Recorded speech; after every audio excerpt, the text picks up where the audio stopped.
Yeah, it's true that I learned my lesson, but that's not up to you.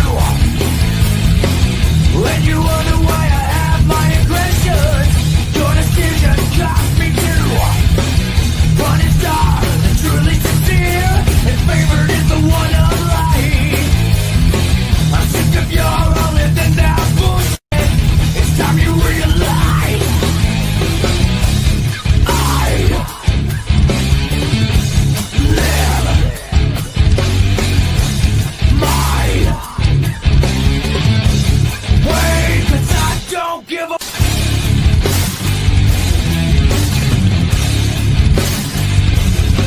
about your authority.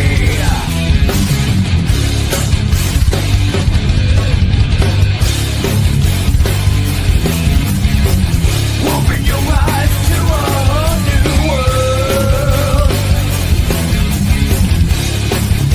which you never knew existed.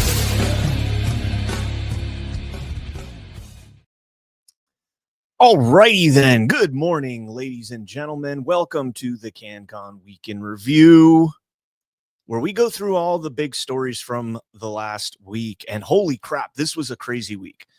There are weeks, what's the old saying? There are weeks when decades happen and decades when weeks happen. And this was the former, a week when decades happen. There was a lot that went on this week. Everything ranging from the Maduro situation is getting outright crazy. We had the Hegseth, the boats. I'm going to show you guys today what I've been telling you about these drug interdictions and why Trump is doing the right thing. I'm going to show you what happens when we go back to the old way, the CIA's way of doing this. I'm going to show you.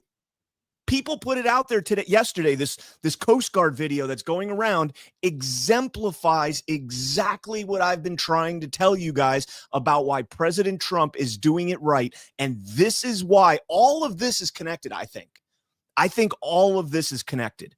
I think the drug strikes, the attacks on Venezuela, all of this is connected, guys. I'm going to show you that. We're going to start out with some light news here, some new stuff, but we'll get into, I promise, we're going to get into the J6 pipe bomber. That's a huge one. How did I forget that one? After 5 years, they finally got the guy, an autistic 5'6" black man who lives in his mom's basement. Yeah, the world's greatest law enforcement agency finally caught the guy after 5 years hiding out in his mom's basement 20 miles away from D.C. Holy shit, they think we're retarded. They really think we're retarded.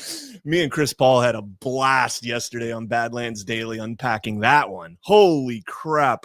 All right, guys, we are going to get into the show. If you have not done so, please smash that thumbs up on whichever platform you're watching. Please do me a favor. Jump over either now, when the show's over, whatever the case might be. If you're on Rumble, jump over to YouTube. Give me a follow over there. If you're on YouTube, jump over to Rumble. Give me a follow there. Follow me on all the other socials at CanCon Actual on X. I think I'm even on BlueSky. I'm at just CanCon on Truth. At BlueSky, I think it's like CanCon Actual as well. I think on BlueSky. I like trolling the lefties every once in a while. All right, let's jump into the news. So we talked about this yesterday briefly. Supreme Court rules Texas can use the redistricting map during 2026 midterms. Great. I don't know what else to really say about that. We might pick up 5 seats in Texas now.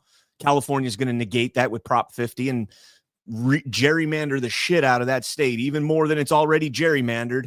They're going to gerrymander that state even harder. It's going to be gerrymandered so hard that Republicans are going to have no representation when they're done. It's disgusting, man. Like, the districting lines, like, granted, Texas is now a little bit closer to in line with where California was before Prop 50. It's getting closer to where California's historically been, but it's still, it's still ridiculous. It's absolutely ridiculous. But that's a good ruling, right? That's a good ruling from SCOTUS on that front. Let's jump over. I've got 2 clips I want to play from Harmeet Dillon, U.S. Department of Justice, Civil Rights Division attorney And let me get it queued up where I want it. There it is. All right, let's jump into this clip here. And I've got a follow-up. I played this one yesterday, but I've got a follow-up clip as well. What are they arguing? Mainly they're arguing privacy, or that the reason that the DOJ has given for this information isn't the real reason. You know, they always have some silly conspiracy theory going, but actually don't have to give a reason. Under the federal laws that we've cited, we're entitled to this information. The states don't get to go back and forth with us. One of the dumbest reasons that I hear put up is, oh, you know, social security number is confidential. Well, how can it be confidential from the federal government that issues the social security numbers? That's really silly. And the other thing that people should know is that almost all of the states that are using this argument voluntarily hand over their voter roll information to nonprofit and NGO groups. ERIC is one of them. Yep. And so what's the privacy concern? If you're willing to give it to some nonprofit that benefits your political agenda, why aren't you going to give it to the United States? So we are not going to be deterred by these reasons. That is why so many states are actually falling into line. They realize that it would be a waste of tax dollars to fight these efforts. And ultimately, what we're trying to do is help all of the states do their jobs better. Each of these states is required to keep clean voter rolls. They're not doing it for the most part. This is red states and blue states, I'm sorry to say. We did get some resistance from both sides, but we're just here to help. So we're going to, you know, compare data. We're going to help eliminate duplicates and help them root out fraud and get people off the voter rolls who shouldn't be there. And then it's really up to the states again to continue to maintain that. It's their. All right. So Harmeet there, breaking that down. She's spot on, by the way. And if you guys know, we live streamed probably like 3 weeks ago. We live streamed a hearing in Georgia where they had Garland Favorito. We played it on Why We Vote. Ash and I did. There was a guy, I can't remember the name off the top of my head, but so Garland was testifying, absolutely disgusting testimony. I actually played it on this show too, the Week in Review, I think. But before that, the executive director of ERIC was testifying. ERIC of ERIC. Election Registration Information Center. They handle the voter rolls for like 27 or 23 states. I think it's down to 23. We've gotten a lot of states to pull out of that partisan hack NGO. That, by the way, does not check when you send your data. They don't check. They don't allow you to send up naturalization and citizenship status. So when these states send their data to ERIC, it's just data. It's just, here's all the people who have interacted with our, DMV, any welfare subsidies, any government agency that you interact with, they're registering you to vote in many of these states, not all states. Automatic voter registration.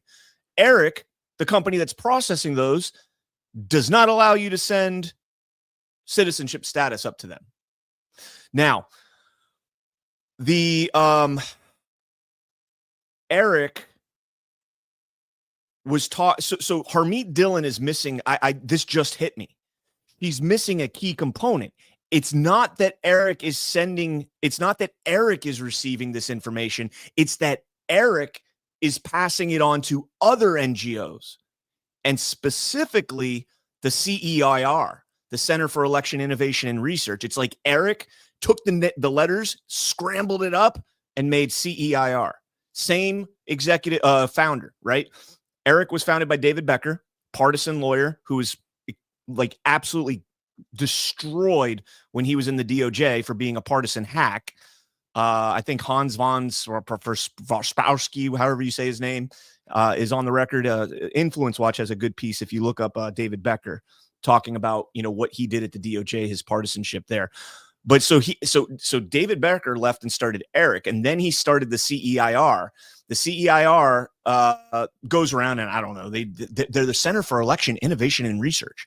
And under this like umbrella that they were going to use voter rolls to do a science experiment to see how people responded to mailers to vote, they got the data from ERIC. ERIC is not supposed to give them to NGOs.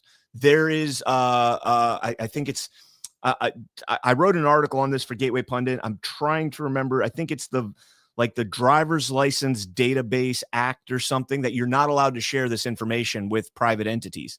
and Eric shared it with CEIR. But it's under the grounds of research, guys. It's for science. And that's how CEIR was able to get it in 2020. God only knows what they did with it because it's a private corporation, private NGO, and we can't get any information on that. So I do challenge Harmeet Dillon on how she kind of, and it didn't register with me until like just now, like literally just now. I was like rooting for that. I'm like, yeah, she knows what's up. And then she was a little bit misleading on that. And I don't think it was deliberate. I'm not saying Harmeet Dillon's a bad actor or anything like that. I think Harmeet Dillon's kicking ass right now. Here's another clip of her. Hi, I'm Harmeet Dillon, Assistant Attorney General for Civil Rights, and I'm here to share an important update about one of my many important duties here at the DOJ, which is enforcing our federal election laws. Here's some facts and figures for you. In the last 8 months, the DOJ has reached out to all 50 states, asking them to share their voter rolls with us so that we can help them comply with the Help America Vote Act, which requires states to maintain clean voter rolls. 4 states complied voluntarily. We sued North Carolina early on, and they are checking the voter records of 100,000 voters who were improperly enrolled on their voter rolls, and they're going to fix their problem voluntarily. We have an agreement in place almost with another dozen states, and I expect very soon we'll be looking at their voter data and comparing it with our records and helping them clean up those voter rolls. Now we have 15 lawsuits pending against 14 states. That's right, California got sued twice, and we are in litigation with them. They're refusing to provide their records, even though many of these states voluntarily provide their voter rolls to nonprofit groups like ERIC and even other groups. And so we are going to make sure that we get to the bottom of those. And then we're going to get to the rest of the states. So we're engaged with nearly 30 states. Here's what we found so far. We've checked 47.5 million voter records. We've found 260,000 plus dead people enrolled in the state's voter rolls, which is pretty concerning. They're going to be removed with the help of the DOJ. And finally, that there are several thousand non-citizens who are enrolled to vote in federal elections. This is very concerning. And the DOJ is partnering with local law enforcement where appropriate to prosecute people who have unlawfully voted in our elections. Even one person voting who shouldn't have voted is one too many, because every citizen is entitled to one person, one vote assumption that Hey, there's a shout out to one person, one vote. Their vote is being counted equally and only with other American citizens. We will not rest at this DOJ with the leadership of the Attorney General, Pam Bondi, until we complete this process. Okay, we can stop there. But so here's the thing that you need to keep in mind, and this is very much in line with the SNAP story that we talked about a couple weeks ago. And I'm going to play a clip here from Brooke Rollins, Secretary Brooke Rollins.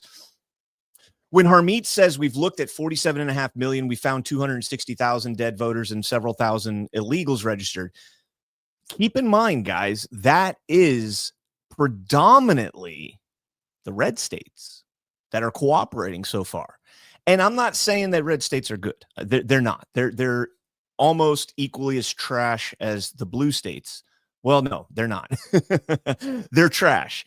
They're not as bad at trash. They're like, you ever like, I don't know, when you throw away trash, do you ever have like this is like stuff that's going to spoil, so you put that in a separate trash bin than like papers and recycling, right? Recycling's not going to stink, it's not going to whatever, but then you throw like meat or fish or something like that, raw meat, you throw that away and it's going to stink in like a week. That's the blue states. The red states, they're like the recycle bin. You want to get them out of there, but you know, it's not, it is what it is. When they start going through these the blue states, the sanctuary states, the states that have massive numbers of illegals. Look at California. You can get, as an illegal alien, you can get a driver's license in California. How many of these blue states can you get? And this goes for every state, by the way. Can you get a driver's license if you're here on a visa or a green card? You cannot vote, but you can get a driver's license in all 50 states if you have a green card. How many of those people are on the voter rolls? So until this is thoroughly gone through and all states comply, and the idea that they don't have to is absurd. You know, this is like, well, let's jump into the Secretary Rollins clip, because this is going to be along the same lines. In February of this year, we asked for all the states for the first time to turn over their data to the federal government, to let the First USDA time. partner with them to root out this fraud, to make sure that those who really need food stamps are getting them, but also to ensure that the American taxpayer is protected. 21 states said yes, not surprised. 29 states said yes, not surprisingly, the red states. And that's where all of that data, that fraud comes from. But 21 states, including California, New York, and Minnesota, the blue states, continue to say no. So as of next week, we have begun and will begin to stop moving federal funds into those states until they comply and they tell us and allow us to partner with them to root out this fraud and to protect the American taxpayer. Let's go. As Joe Biden was working to buy an election a year ago, he increased food stamp program funding by 40%. So now as we continue to roll that back. So the partnership in Making America Healthy Again is also in food stamps, but a lot of what Bobby and I are doing together is really remarkable. But again, just gratitude and joy for this work, and so grateful to you. The final. Let's go. Let's go. That's something we've been saying for a long time. So this whole system needs to be dropped. And Secretary Rollins saying that, she said, I think 2 weeks ago, she said that SNAP needs to be completely drained and you need to re-register. You're going to have 3 months to come in and re-register, prove your citizenship, prove your work eligibility, whether or not you're eligible to work, capable of working, and re-register. And let's take that fraud down, because I'm all for helping people that need help, especially if we can somehow get it to be like a short-term thing. But the waste, fraud, and abuse in the SNAP system is ridiculous. Now compare that with Social Security, compare that with Medicare and Medicaid, compare that with all of the databases of government welfare that we have out there. And then, factor in things like the voter rolls as well. And this is how this establishment system, kind of the quote unquote deep state, have been manipulating this country, pulling funds, influencing constituents to do certain things, to vote for certain people, to maintain certain ideologies. This is how they do it. They give you free stuff and you're forever beholden to them. And so now when we clean this up, hopefully we start to put this country back on the right track. But the voter rolls are key. It's the title of the first article I ever wrote for a national publication. The voter rolls are key. Uncover DC, and I think Gateway Pundit also published it. But yeah, I'm here for all of this. I love to hear this coming out. There was a story from Just the News this week. Food stamp data shows thousands of liquor and smoke shops are approved for EBT, raising fraud concerns. This count, they found over 4,000 stores that promoted alcohol in their name. And that's all they looked for. And 1,000 of them said tobacco in their name. And that's all. They didn't like, if it was called like ABC Liquor, Total Wine, those kinds of stores.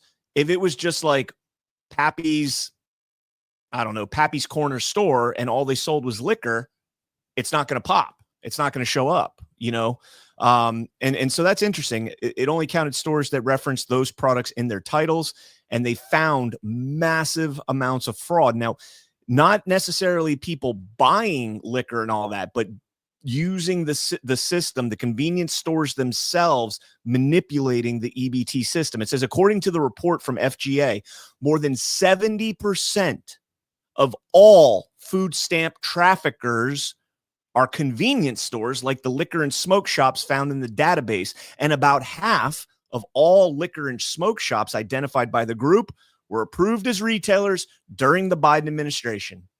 So EBT SNAP has been around for a long time. Out of the 5,000 stores they named above, half, more than 2,500 of them were approved in the last 4 years under Joe Biden, the auto pen under Joe Biden. Air quotes. In 2025, the cost of the program was just over $100 billion. SNAP, $100 billion. And that's up from just $17.1 billion in the year 2000. So in 25 years, we have almost more than 5 times the amount of money we're spending on SNAP. Secretary Rollins asked each state to send their SNAP data to the USDA. That's going into what we were just talking about with Harmeet Dillon as well. Many states refused. They're suing. California is the state with the greatest number of SNAP recipients at 5.3 million. They're the ones that led the lawsuit. And yeah, nearly half, I love this one right here, nearly half of all the alcohol and smoke shop retailers are located in California. So again, that's how they perpetuate the fraud. Somebody had told me a couple weeks ago, I said, this is what they do with these systems. This is what they do. They go out there and they say, hey, I'll buy all your groceries on my card. And you give me, if it's $500 worth of groceries, you give me $250. You give me $250, or you can give the grocery store $500. And I don't know like how the convenience store side works. I would imagine the convenience stores would be like, oh yeah, you buy this, this, this, and this, and I'll give you a deal on it. And I'll actually keep the product, but instead I'll give you an equivalent amount of liquor. I don't know. I don't know how that works. But the fact that they're saying that, 70% of the fraud, the EBT trafficking is coming from liquor stores and smoke shops is extremely concerning. Like, that's even more concerning than the stuff that Ship is breaking on X, the shipwreck show over on X. Showing these people going and buying like soda and Oreos and chips and, all the stuff that is, it's not healthy at all. But it's supposed to be like, a once in a while thing. You're supposed to have, maybe a couple Oreos after dinner. Oreos have gone to shit lately, like last decade or so. Oreos, they don't go stale anymore. Oreos do not go stale anymore. Used to be, if you opened a bag of Oreos and you left it out for more than like an hour, stale. Now you can leave the bag open for a week and you go back and they're still crunchy as can be. All those preservatives, very good for you. And that's why the SNAP community has a much higher rate of obesity than the non-SNAP community. Let's jump into this story. I love this one. The Epoch Times tariff revenue hits record high, $31.4 billion from last month. It's up from the previous record high, which was in September. It's almost like, this is actually working, this tariff thing, right? Don Riedel says, crunchy Oreos. Yeah, don't eat the Oreos now, though, man. Don't eat them now. They're full of they're fireproof, man. They're fireproof. Take a torch to Oreos and nothing happens. Tariff revenue surged to $31.4 billion in October, setting a new monthly record as Trump administration's trade policies continue to remake U.S. trade flows and reshape the federal government's balance sheet. The October tariff income surge appears to reflect a deeper structural shift, with tariffs shifting from a marginal revenue source to one of the most rapidly expanding components of federal receipts. It surpassed the previous record of $29.7 billion set in September and is more than 4 times higher than the $7.3 billion collected in October of 2024. So if we're up 300% in 1 year, month over month, year over year by that month, hey, that is winning, man. That is exactly what President Trump said. He said tariffs is going to be your favorite word. It's my favorite word in the dictionary. It's going to be your favorite word in the dictionary. And he's out there telling us that, hey, you guys are probably going to have some significantly reduced federal income tax. I had a good friend of mine on Facebook the other day. Well, not a good friend of mine. He's a friend. But he's up in New York. And I posted this. I said, hey, this is how Trump is going to get rid of the federal income tax. He said, when's he ever said that? And so I showed him all the times for the last couple years. Well, couple years since the campaign, the last couple of years that he's been working on this. And so, hell yeah, I'm all for it, man. Cut my income tax. You start to, cut the legs out from underneath the Fed, and I'm here for it. CNN grand jury declines to reindict Letitia James. Whatever. How is Letitia James, with a primary residence in Virginia, a home she bought in Virginia that she's now using as an investment property, listed as her prime residence? How is she able to do that? And why would a grand jury not want to look into that? I mean, you guys went after President Trump for Mar-a-Lago, where he undervalued Mar-a-Lago, even though there was no victim in that. Nobody lost money. Letitia James saved money on her taxes. So that's defrauding the American public or the Virginian public. So that's interesting. That is interesting. You will be okay being disabled. I don't know what that means. Says user RB89NC7GB and U 9U. Oh, you're looking at it vertically. So you must be on the mobile version of this. How's that working? You know, I talked to the guys over at Stuck in the Middle about this, and they were saying that the mobile thing really kicks ass for them on YouTube. So let's see how this is working out. Only 34 watching. I'm still crushed on YouTube, man.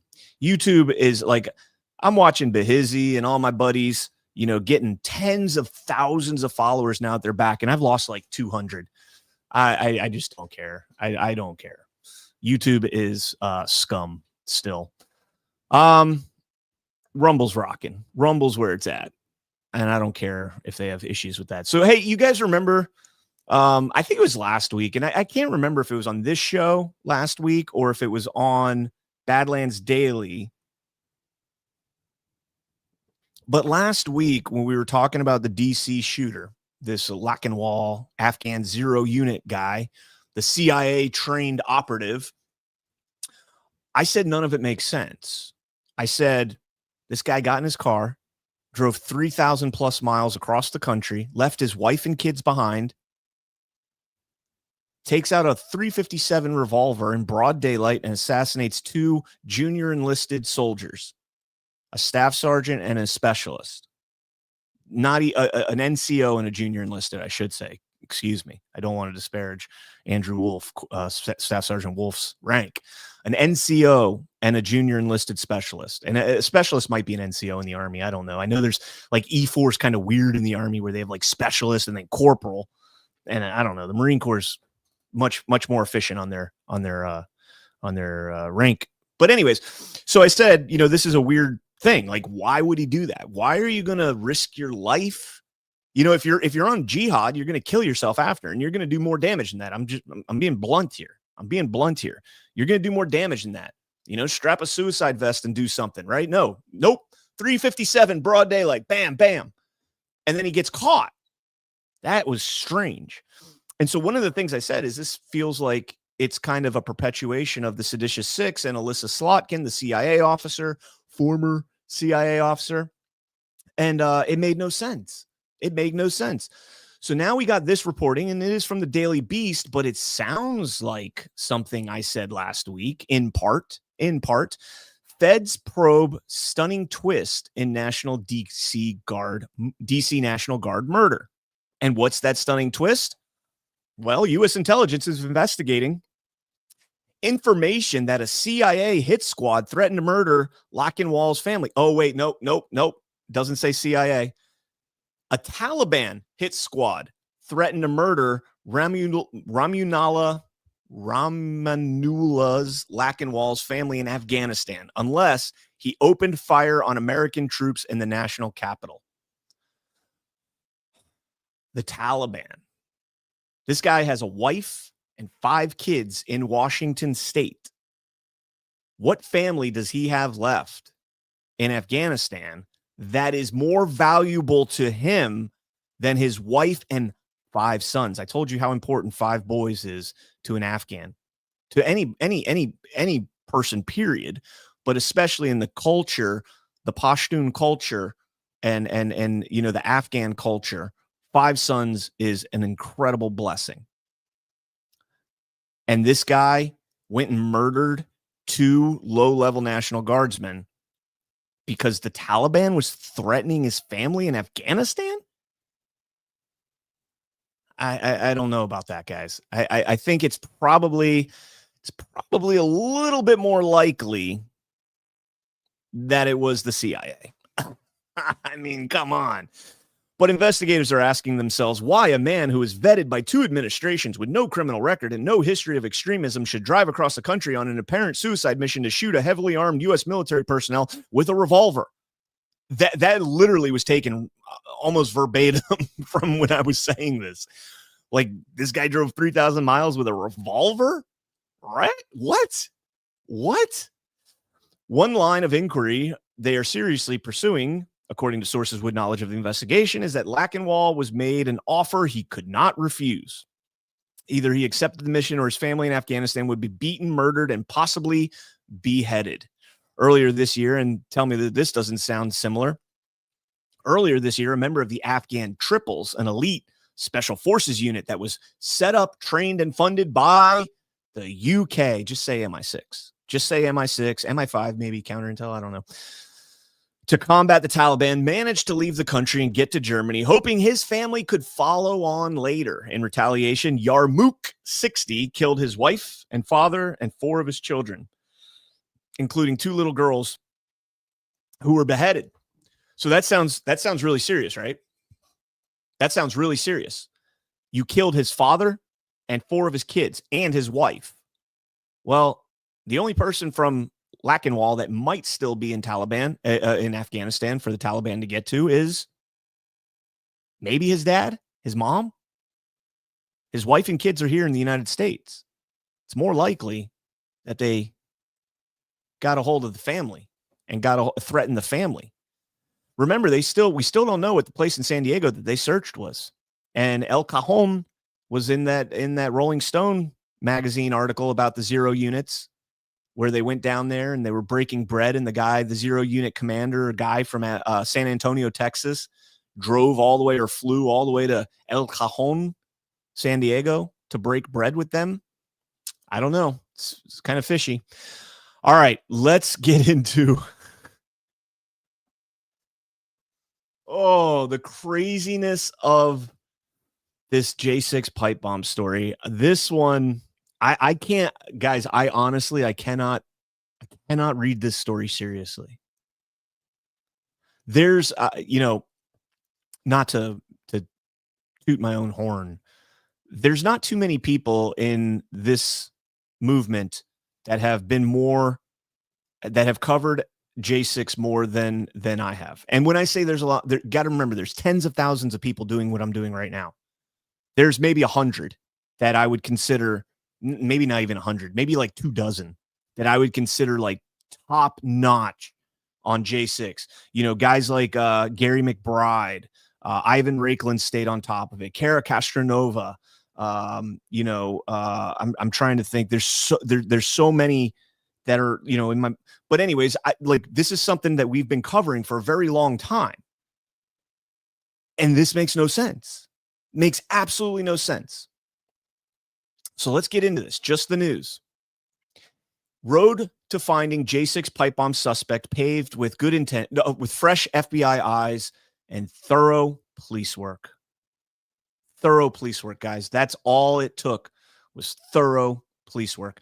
5 years after police discovered pipe bombs, the FBI, reinvigorated by a new investigative team and leadership, finally arrested a suspect connected to the investigation.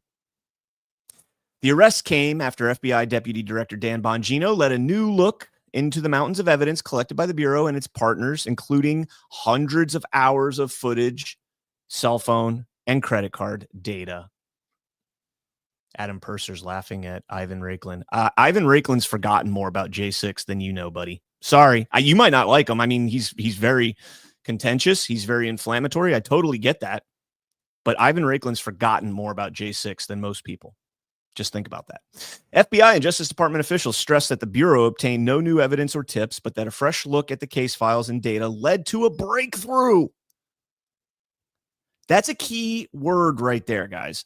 No new evidence or tips. The FBI obtained no new evidence or tips. What does that mean? If you didn't obtain any new evidence or tips, that means everything that you're basing this on right now was already in their possession. They already had all of this. We didn't come up with any new evidence. We did not get a tip. This case is 5 years old. We simply, and Deputy Director Bongino spearheaded this effort, went back and said, this is an individual who tried to bomb the United States Capitol. The RNC, the DNC, innocent civilians, and elected legislatures, the epicenter of our constitutional government, said FBI Director Kash Patel. And I do want to remind you guys, and I said this yesterday, I am still very much in both Bongino and Patel's corner. I think those guys are great. And I think they're exactly where they need to be. And if you get rid of the idea of like you want to see Adam Schiff and Barack Obama and John Brennan and all these people in handcuffs right away, and you look at the lower level stuff that they're doing, the foot soldiers, the real people that are doing the harm to this country, that are perpetuating the deep state's mission at the lowest levels possible, and you work your way up, they've done fantastic. They have done fantastic. Doesn't mean you can't scrutinize the shit out of this. The newly filed criminal complaint shows that the FBI carefully analyzed the credit card purchases and bank records to isolate the components allegedly used to manufacture the bombs. The FBI relied on a bank checking account and 6 different credit cards associated with the suspect to break the case. Notably, Brian Cole Jr. appears to have compiled some of the materials the FBI alleges he used to construct the bombs long before the 2020 presidential election. The Bureau traced purchases of components that matched those used in the 2 bombs to stores across Northern Virginia, both in 2019 and 2020 ahead of January 6. Cole allegedly continued to purchase bomb-making materials after January 6, 2021, adding fresh mystery to the case and the suspect's motivations. Quote, what links does this individual have to anybody who's in this network? Who's supporting him? Is he tied to, any political movement, any political people? Is he tied to anybody, on the Hill? Is he tied to anybody? That, I think, is probably one of the big questions people want to know, said former chief of U.S. Capitol Police Steve Sund. Is he being funded? Was he being indoctrinated by anybody you know? I think the link of his network is going to be a very important next step in finding out, some of these answers. The criminal complaint indicates that Cole works in the office of a bail bondsman in Virginia, Brian Cole Sr., who works in the industry in Tennessee. His company works to, quote, free illegal immigrants from ICE facilities per the Daily Weimar. Cole Sr. also enlisted Ben Crump after he accused a local prosecutor of discrimination and racism. Okay.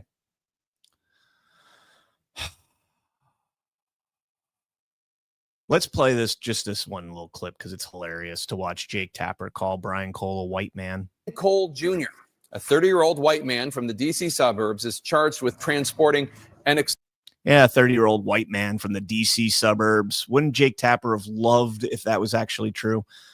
But again, I don't think this was the guy. I really don't. I'm trying to think before I go crazy on this story. Let's dive into the New York Post 2 days ago, excuse me. Brian Cole of Virginia identified as DC pipe bomb suspect. They call him a Chihuahua obsessed, Crocs loving, quote unquote, autistic like 30-year-old who lives with his parents. Brian Cole Jr. was known as a recluse, but was regularly seen walking his pocket-sized pup to and from the local 7-Eleven. Quote, he would wear shorts all winter long. No matter how cold it was, he would be outside in shorts walking, and he would wear red Crocs. Well, he got rid of the shorts, got some jeans, and got rid of the red Crocs, apparently, because he's not wearing shorts or red Crocs in that picture, but that's okay. We would always just comment, like, how is he in shorts? It's 20 degrees out in his red Crocs, walking with his dog all winter long. We all knew him as the guy that walked the Chihuahua. Okay. He doesn't talk. He doesn't talk to anybody. He's very antisocial. He keeps to himself. He's very introverted, very, very introverted. The guy that I know likes to walk his dog is pretty short and has really short legs, like uncommonly short legs. I would think that a gait analysis would be very easy to either rule him out or confirm him because his legs are uncommonly short. It's almost like they're trying to get out in front of this, not get out in front of, but lay the foundation for debunking the Steve Baker story at the Blaze. And I don't know if Steve Baker's story is correct or not. I've followed that story. I've listened to some of the shows that Baker and the other Blaze personalities have done with Kyle Seraphin and Steve Friend. I tend to have a lot of give credibility to Kyle Seraphin and Steve Friend and Steve Baker on this, because again, Steve Baker's another one of those people, by the way. When I was saying people, there aren't many people that have done more coverage of J6. Steve Baker's definitely one of those people. So I want to make sure to give him props there. But okay, so this story is absolutely bonkers. So let's go back to Just the News, okay? Because Just the News has some decent reporting on this. So again, I want to reiterate. Oh, not sharing that tab. I want to reiterate. The Bureau obtained no new evidence or tips, meaning they've had this since before the Kash Patel regime, probably back to January of 2021 when they did all this. So they analyzed credit cards, purchases, and bank records. So they had this information. They had credit cards and bank records. But if you read the report that they outlined, me and Alpha read it on SitRep on Thursday night, and I think we read some of it on Friday's Badlands Daily. But if you go back, they had the cell phone data too. So this guy's cell phone data was pinging on the same route at the same time that this guy was walking along on the CCTV footage. Like, what more did the FBI need to pursue this man? You've got his cell phone. Hey, look, this guy's walking across here at 8:54 or 7:54 p.m. Hey, look, this guy's cell phone data, this other guy, completely separate guy, his cell phone data at 7:54 p.m. says that he's right next to him. But it's funny, in the video, there's only one guy. Maybe they're the same guy. No, they can't be the same guy. This is a black, short, autistic guy that lives in his mom's basement. That is a highly trained professional that's evaded the world's foremost law enforcement agency for 5 years. They can't be the same guy. The autistic 30-year-old black guy living in his mom's basement, that guy would get caught in 2 seconds because he'd do dumb shit like bring his cell phone when he went to go plant the bomb or make the purchases on credit cards. Can't be that guy. Do you guys, like, I know I'm being totally facetious here, but do you not understand how stupidly retarded this is?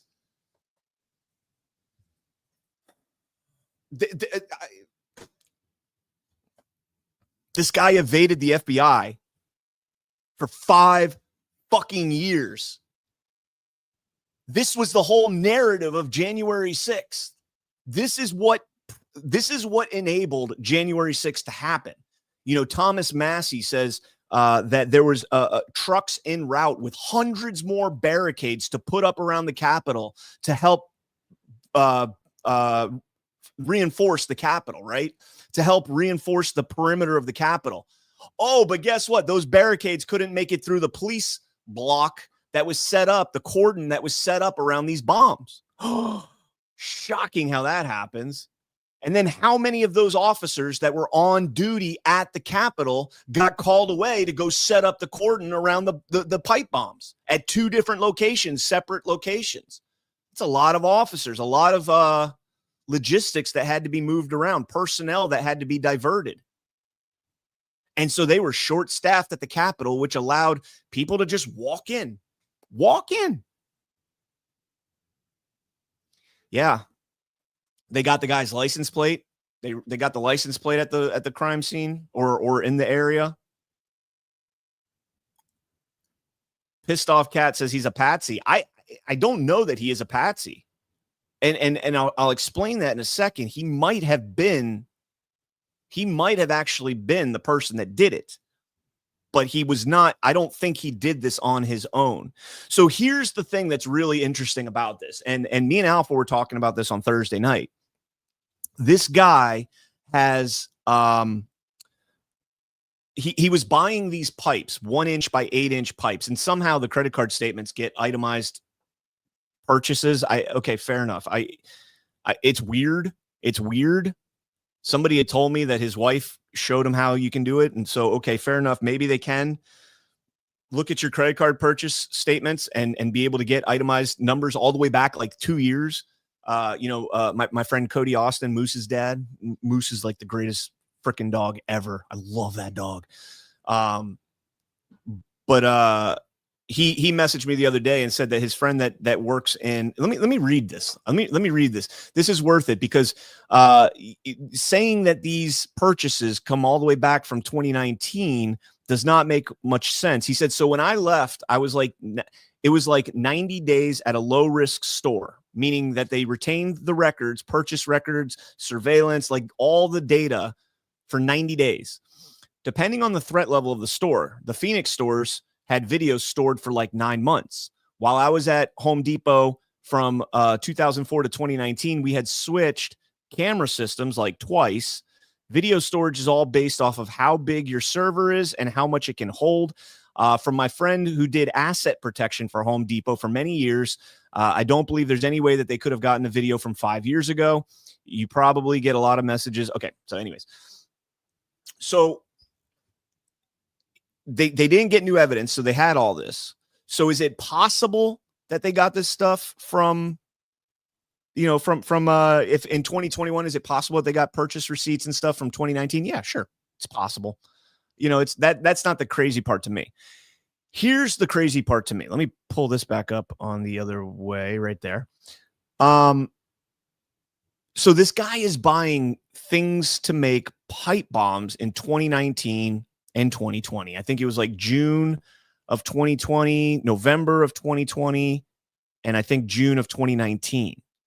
He's buying these things that are allegedly being used to make pipe bombs. He buys the pipes, he buys the end caps, he buys some steel wool as like an igniter, which, by the way, there's many better ways to ignite than steel wool, but fair enough. He buys some wire, he buys the 2 clocks, the 2, egg timers, 60-minute egg timers. Okay. This guy's a recluse, lives in the suburbs. His neighbors keep tabs on him and everything else. You're telling me for this many years or for this amount of time, this guy has been kind of planning this, and by the way, I'm not saying he's planning J6. I'm saying he's planning on making pipe bombs for whatever reason. You're telling me this guy's never once tried to detonate them? There's no records of anybody complaining about him detonating pipe bombs, going out in the woods and blowing shit up. Usually there's some sort of a history here. Oh, but they weren't actually viable pipe bombs. Remember, they had black powder like components, the components of black powder. Remember, they only had the components. They didn't have the actual black powder. They were not viable pipe bombs.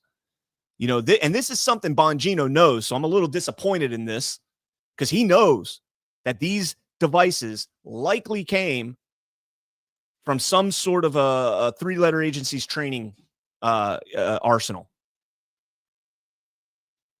But now all of a sudden they're viable pipe bombs. He planted them. He's been planning this for 3 years. He even was planning it before anybody knew about J6 by buying them in November of 2020.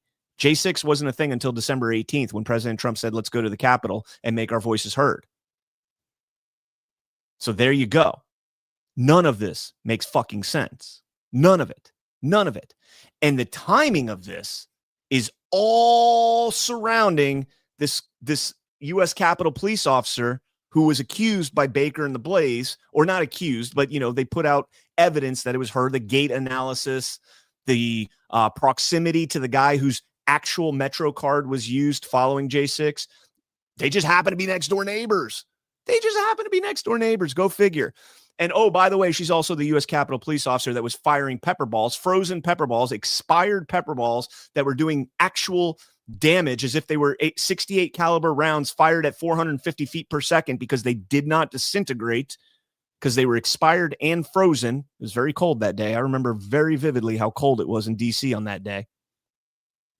She's up there in the rafters shooting down. She's the training officer for that type of stuff. And she's up there popping away. She lives next door to the guy whose Metro card was used as the egress to escape. Kyle Seraphin, as an FBI agent, is put on that guy's house to surveil it. And when he says, hey, let's go make contact with this guy, they say, no, do not make contact. And oh, by the way, you're off the case. Get out of there. That day, they removed him from surveilling that guy's apartment next door to the U.S. Capitol Police officer. And oh, by the way, where is that Capitol Police officer working now? A little 3-letter agency known as the CIA. But it's totally the 30-year-old black autist living in his mom's basement in Virginia. Totally him, guys. I mean, this is...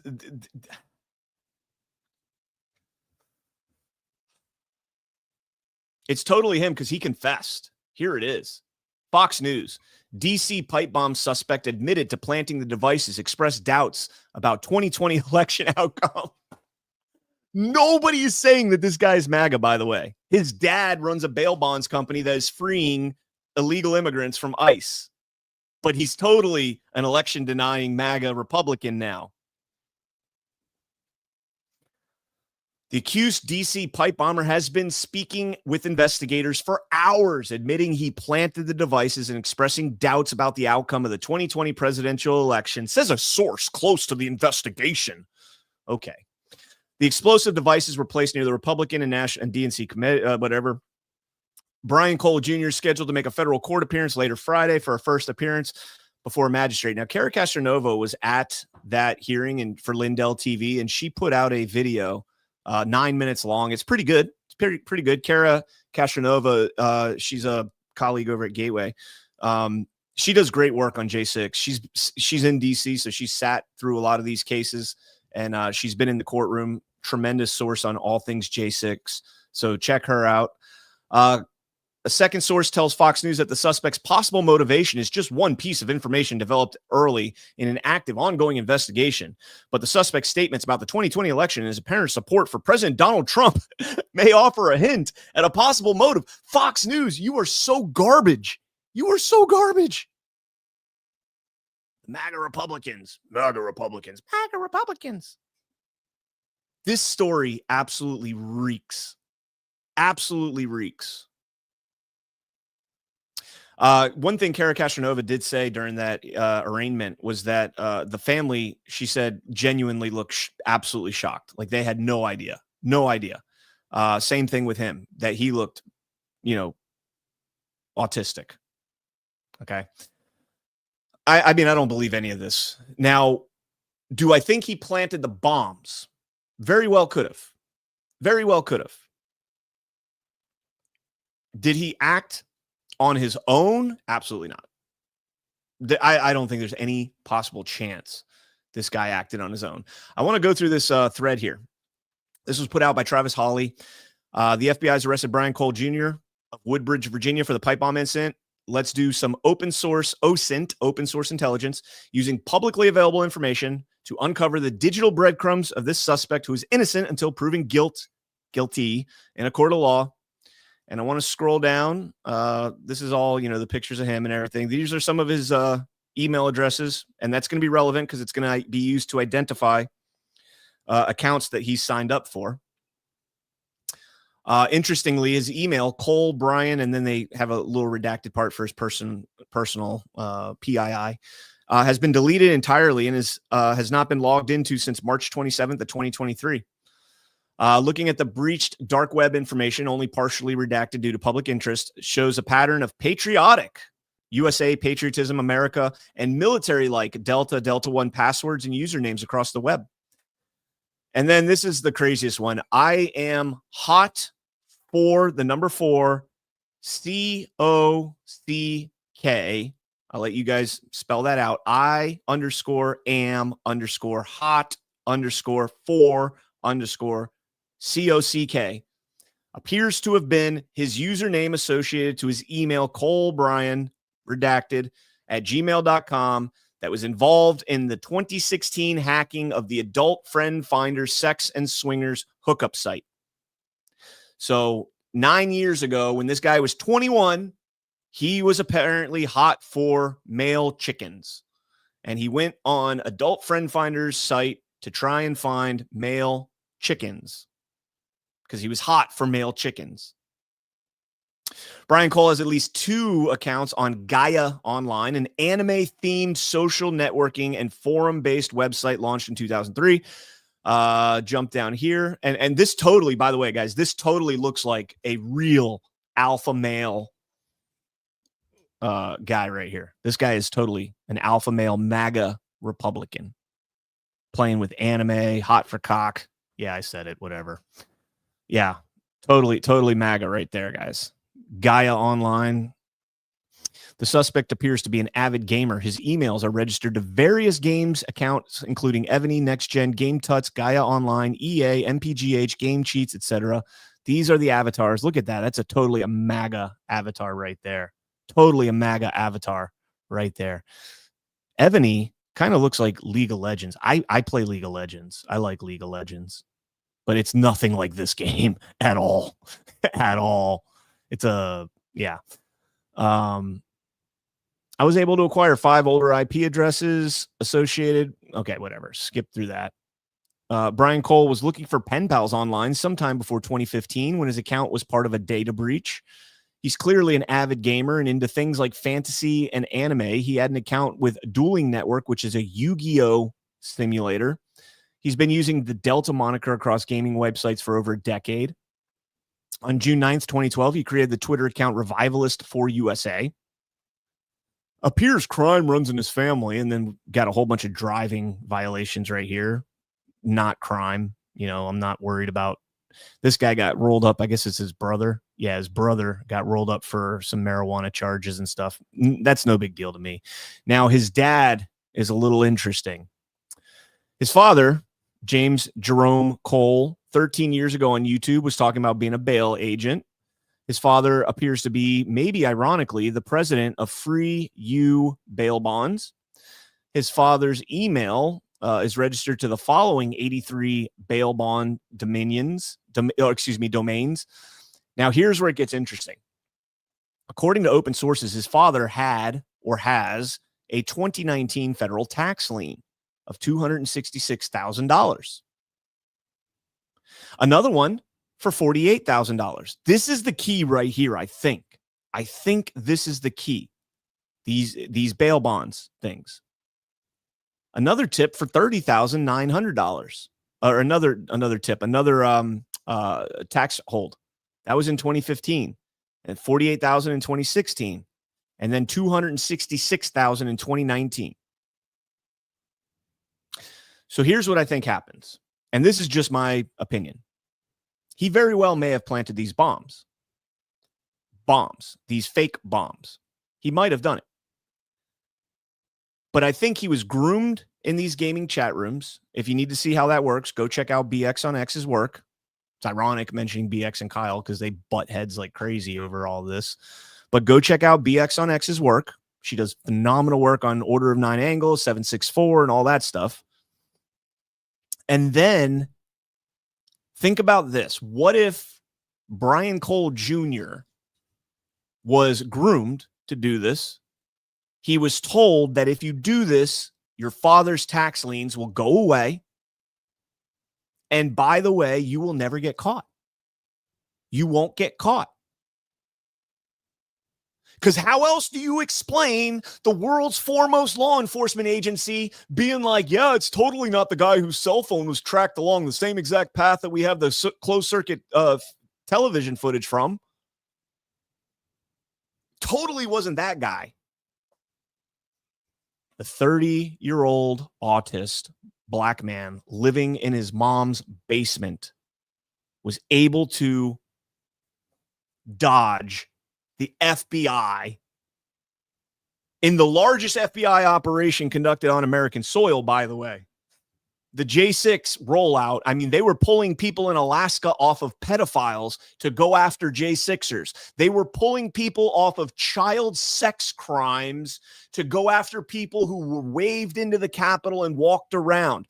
But the guy that planted bombs where Kamala Harris, the vice president-elect, was in the building and had Secret Service walking around with bomb dogs that would have picked this up, totally didn't pick it up. Guys, this story is the worst psyop in the history of this country. Mark my words on this. This arrest right here. Now, granted, there could be a lot more that comes out on it. And I really hope that Cash and Bongino go all the way on this. Don't puss out on this, guys. Go all the way on this. Because if that's the case, the last 4 years of the FBI lying to us about this and using this narrative to go after thousands of American citizens, they're corrupt beyond repair. It cannot be fixed. It cannot be fixed if this is true. If this is what happened. if they had everything on this guy and chose not to go after it. This is the biggest story out right now, guys. You know, I think it was on OnlyLands a couple of weeks ago or whatever, and John was like, "Why are you so fascinated by the pipe bomb story?" This is why. This is why, because it's been an absurd idea that they couldn't get this guy. When you had him on the park bench checking his cell phone, and somehow they tell us that AT&T, remember, the FBI lied to us. Christopher Wray, Jill Sanborn, all these people lied to us and told us that guy, his cell phone data was corrupted. AT&T told them it was corrupted. AT&T said, we never said any such thing. But they lied to us and told us it was corrupted. What else have they lied about? How's Ray Epps doing? How's Ray Epps doing? Remember the New York Times piece where they came out and said, "Oh, he whispered into Ryan Samsel's ear, they're just trying to do their jobs." That's a lie. It's clear as day on the video. He says, "We need more people." But the FBI came out, or excuse me, the New York Times came out and said, "We interviewed Ryan Samsel, or we heard the tapes where Ryan Samsel said, 'Oh, Ray Epps just whispered in my ear, hey, they're just trying to do their jobs. Give them a break. Go up there and tell them thank you for your service. You guys are the best.'" No, he whispered in Ryan Samsel's ear, the backwards MAGA hat guy, "We need more people." And then Ryan Samsel got in through the gate and went over and helped the cop that got knocked down. He didn't push it. Well, he did kind of push it. He went and tried to help the officer. But what else have they been lying to us, right? Guys, J6, man, 2020 election, J6, it all goes hand in hand. COVID, all of it. All of it. All right, I spent a lot of time on this, and I did not plan on spending that much time on that. But, man, that is such an important story. That is such an important story, guys. All right, let's jump into this one here.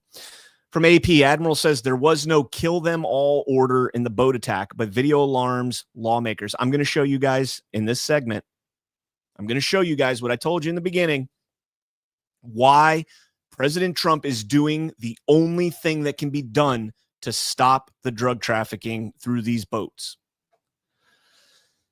Now, Admiral Frank Mitch Bradley, a JSOC admiral, Joint Special Operations Command. I think he was he's a SEAL. I don't know if he was DevGru or not, SEAL Team 6. I think it said he was.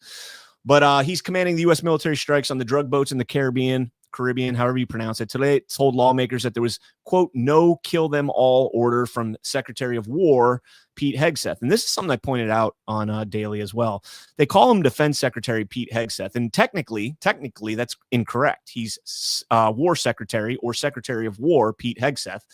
But I do actually get along with the nomer here that he's Defense Secretary. It's a misnomer, but I get along with it because this is the first action that our military has taken kinetically, meaning bombs, guns, all that stuff, that they've taken in my lifetime, I think, to actually protect the homeland directly. These drugs are a direct threat. Scratch that. These chemical weapons are a direct threat to the U.S. homeland, more so than anything we did in Iraq, more so than anything I did in Afghanistan, by a lot. So he is the Defense Secretary in this regard. Quote, Bradley was very clear that he was given no such order to give no quarter or to kill them all, says Senator Tom Cotton. Ugh. Why do they have to go with the number one AIPAC recipient in Congress, in the Senate? I think he's number one. Ted Cruz might be number one, but Tom Cotton's up there, who heads the Senate Intelligence Committee. Go figure. It's almost like AIPAC owns our intelligence committees. Democrats questioned the Trump administration's rationale and said the incident was deeply concerning. Quote, the order was basically destroy the drugs, kill the 11 people on the boat, says Representative Adam Smith, the top Democrat in the House Armed Services Committee. Yeah, absolutely. Destroy the drugs, kill the people. You can't destroy the drugs unless you kill the people. So you're either going to kill 11 people there, or you're going to allow the drugs to make it to the ships and potentially kill thousands of people, Americans. I mean, it sucks. And they should probably heed the warning after the first 2 or 3 strikes. And now we're on like strike number 20. But take the advice. Take the advice. Fuck around and find out. They're on that part. President Trump was oh so concerned about this that while that hearing was going on, he ran another strike. Now, I want you to look at this boat. All right.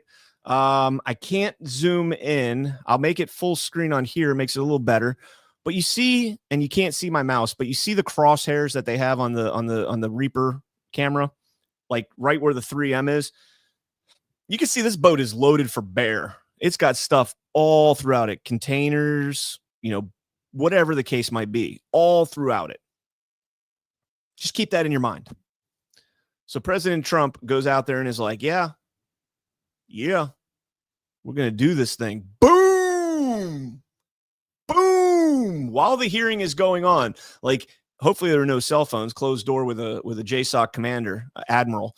Hopefully there was no cell phones, but if there were, their cell phones all were going and pinging. President Trump just struck another drug boat. What are we going to do? What are we going to do? They're freaking out. This is illegal. He doesn't have the authority to do this. Yeah, he does. He absolutely does. So let's play this video. And this is put out by an absolute simp for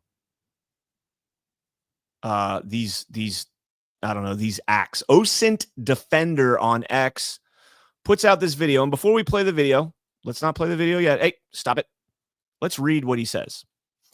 Footage published by the U.S. Department of Homeland Security showing the interdiction Tuesday of a cartel narco trafficking vessel containing 20,000 pounds of cocaine in the Eastern Pacific by an MH-65E Dolphin with the U.S. Coast Guard's helicopter interdiction tactical squadron HITRON attached to the Legend-class cutter U.S. Coast Guard cutter Monroe, M-U-N-R-O, not Monroe like the Monroe Doctrine, but Monroe.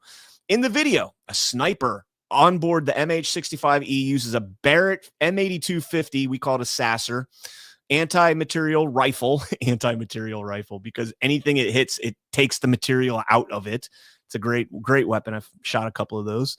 To disable the motor on the fast boat before a Coast Guard special purpose craft from the Monroe boards and seizes the vessel as part of Operation Pacific Viper. Now, here's the thing. I've told you guys many, many times that the way these drug interdictions at sea work is not efficient. And the reason for that is because they just dump the product. They dump it. They throw it overboard. And what they do is they take these salt blocks, and they can use other things. I'm just going to use salt because it's easy. We all know how salt dissolves, right? So they take these salt blocks and they put a weight inside of the block, and they form the salt around this weight. And then they take string or rope, they wrap it around the salt, and they wrap it around the drugs. And if they get boarded, they throw it overboard, and it all sinks. Now, it doesn't go all the way down because salt's buoyant, and or salt's not buoyant, excuse me. The drugs are buoyant in the package, but the salt and the weight pull it down, but it doesn't pull it all the way down. Eventually, the salt disintegrates, it dissolves. And then when it dissolves, the weight, which was made into the salt, not around the drugs, the weight sinks to the bottom of the ocean. It's gone forever. And the drugs float back up to the top, like the barrels in Jaws, right? Remember the barrels when they come shooting up? They float back up. And they've got little GPS tracking devices sometimes. I don't know if they always do or not. They got little GPS tracking devices. And so you send out another boat that's completely empty, and they go and they pick them up. And then they take them to their final destination. You want proof that this is what happens? Check this out. Remember, they told us in the story that there was 20,000 pounds of cocaine on this boat. There is no volume. So here they are with the Sasser. Pretty badass, man. Coast Guard snipers are fucking legit. They are legit. I give Coasties a lot of shit, but their drug interdiction teams, when I got out of the Marine Corps, I considered joining the Coast Guard down here to do this. They're legit, man. Some badass dudes. Boom! Look at that shot. He's in a helicopter. and he's taking a precision shot with a 50 cal rifle. Now that rifle is incredible. So this rifle has a like a spring loaded barrel. So you think a 50 cal, there's going to be a lot of recoil on that. Nope. These things have very little recoil for a 50 cal. So here we go. All right, there we go. We're taking the shots. We're taking the motors out so that they can't run away. And then what happens? Now we've got this is the Dolphin over here. Apparently there's a drone aircraft ahead somewhere, or I don't know, maybe like a C-130 or something flying around. Here comes the interdiction boat. Here's the boat coming up to board it. Oh, what the fuck? Look at that boat. Anybody see something wrong with that boat right there? I'm waiting. Somebody's got to catch it. What's going on with that boat compared to the other one? Remember the other boat I showed you guys? Remember this boat? The one that got blown up? Oh, look at that. Look at all those drugs. Look at all those drugs on the front of that boat. Look at this boat. But look at that boat. That boat's completely empty. That boat is completely empty. Boat is completely empty, guys. But there's 20,000 pounds of cocaine on there. Yeah, job well done, U.S. Coast Guard. Let's keep funding this bullshit. Let's keep funding this. Let's keep, because this is doing the great work. We are stopping the drug trade. No, you're not. They're throwing it overboard. It's going to float back up. Somebody's going to come out and pick it up. It costs them a little bit more, sure. $100, $200 to save a couple million in drugs.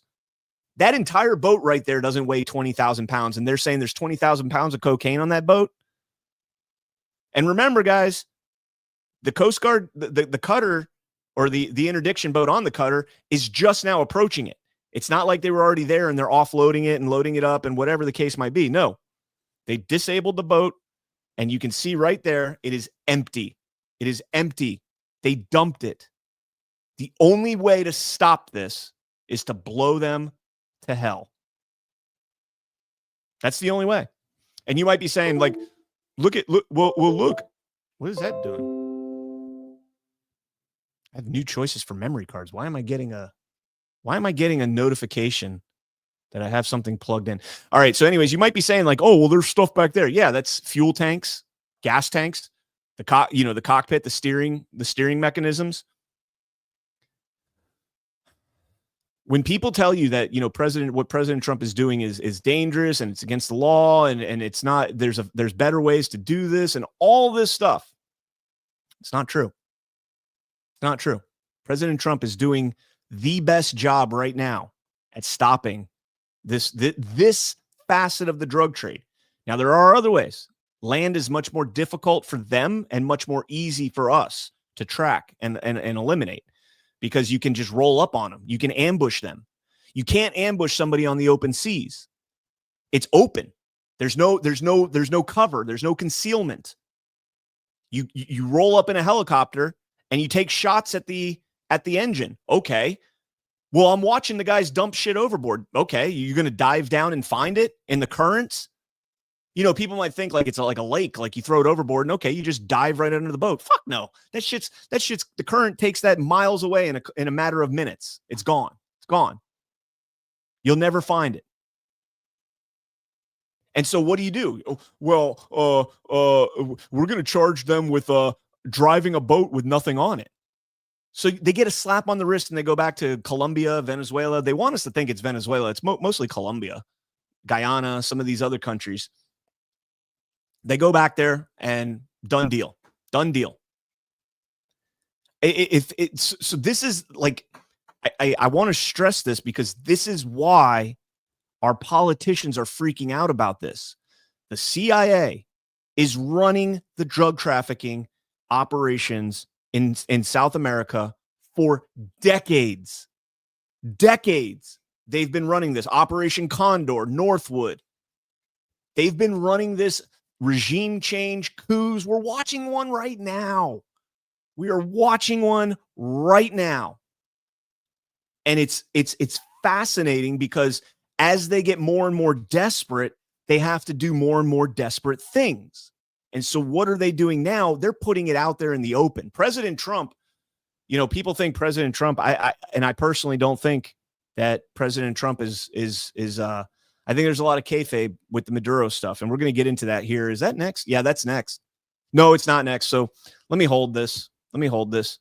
CIA is taking out the competition. CIA is its own competition. There is no competition for the CIA. The CIA competition is President Trump and the Hellfire drones that are taking out their drug runs. That's the competition, ladies and gentlemen. The CIA. Yeah. Anyways, you know what? Let's go ahead and do a sponsor. I haven't done a sponsor yet. Let's do a sponsor, guys. How about this one? Because I love this one. This one's one of my favorite, guys. Let's be clear. Cryptocurrency is no longer emerging. It's here. And this latest move cements that reality in the biggest way yet. Trump Media Group just inked a massive $6.4 billion deal with a B with Crypto.com, the world's top crypto platform. They're teaming up to scoop up $6.4 billion in CRO, the powerhouse token that fuels fast, low-fee DeFi, staking rewards, and real-world perks like cashback on your spends to launch America's first CRO treasury. And when it's done, this company will be the biggest CRO holder out there. You want in on the action? Head to Crypto.com today and grab some CRO, and let's make crypto great again. All right. I love me some crypto. I do. Who loves orange soda? Kel loves orange soda. I do. Anybody know what that's from? Growing up as a kid, that was awesome, man.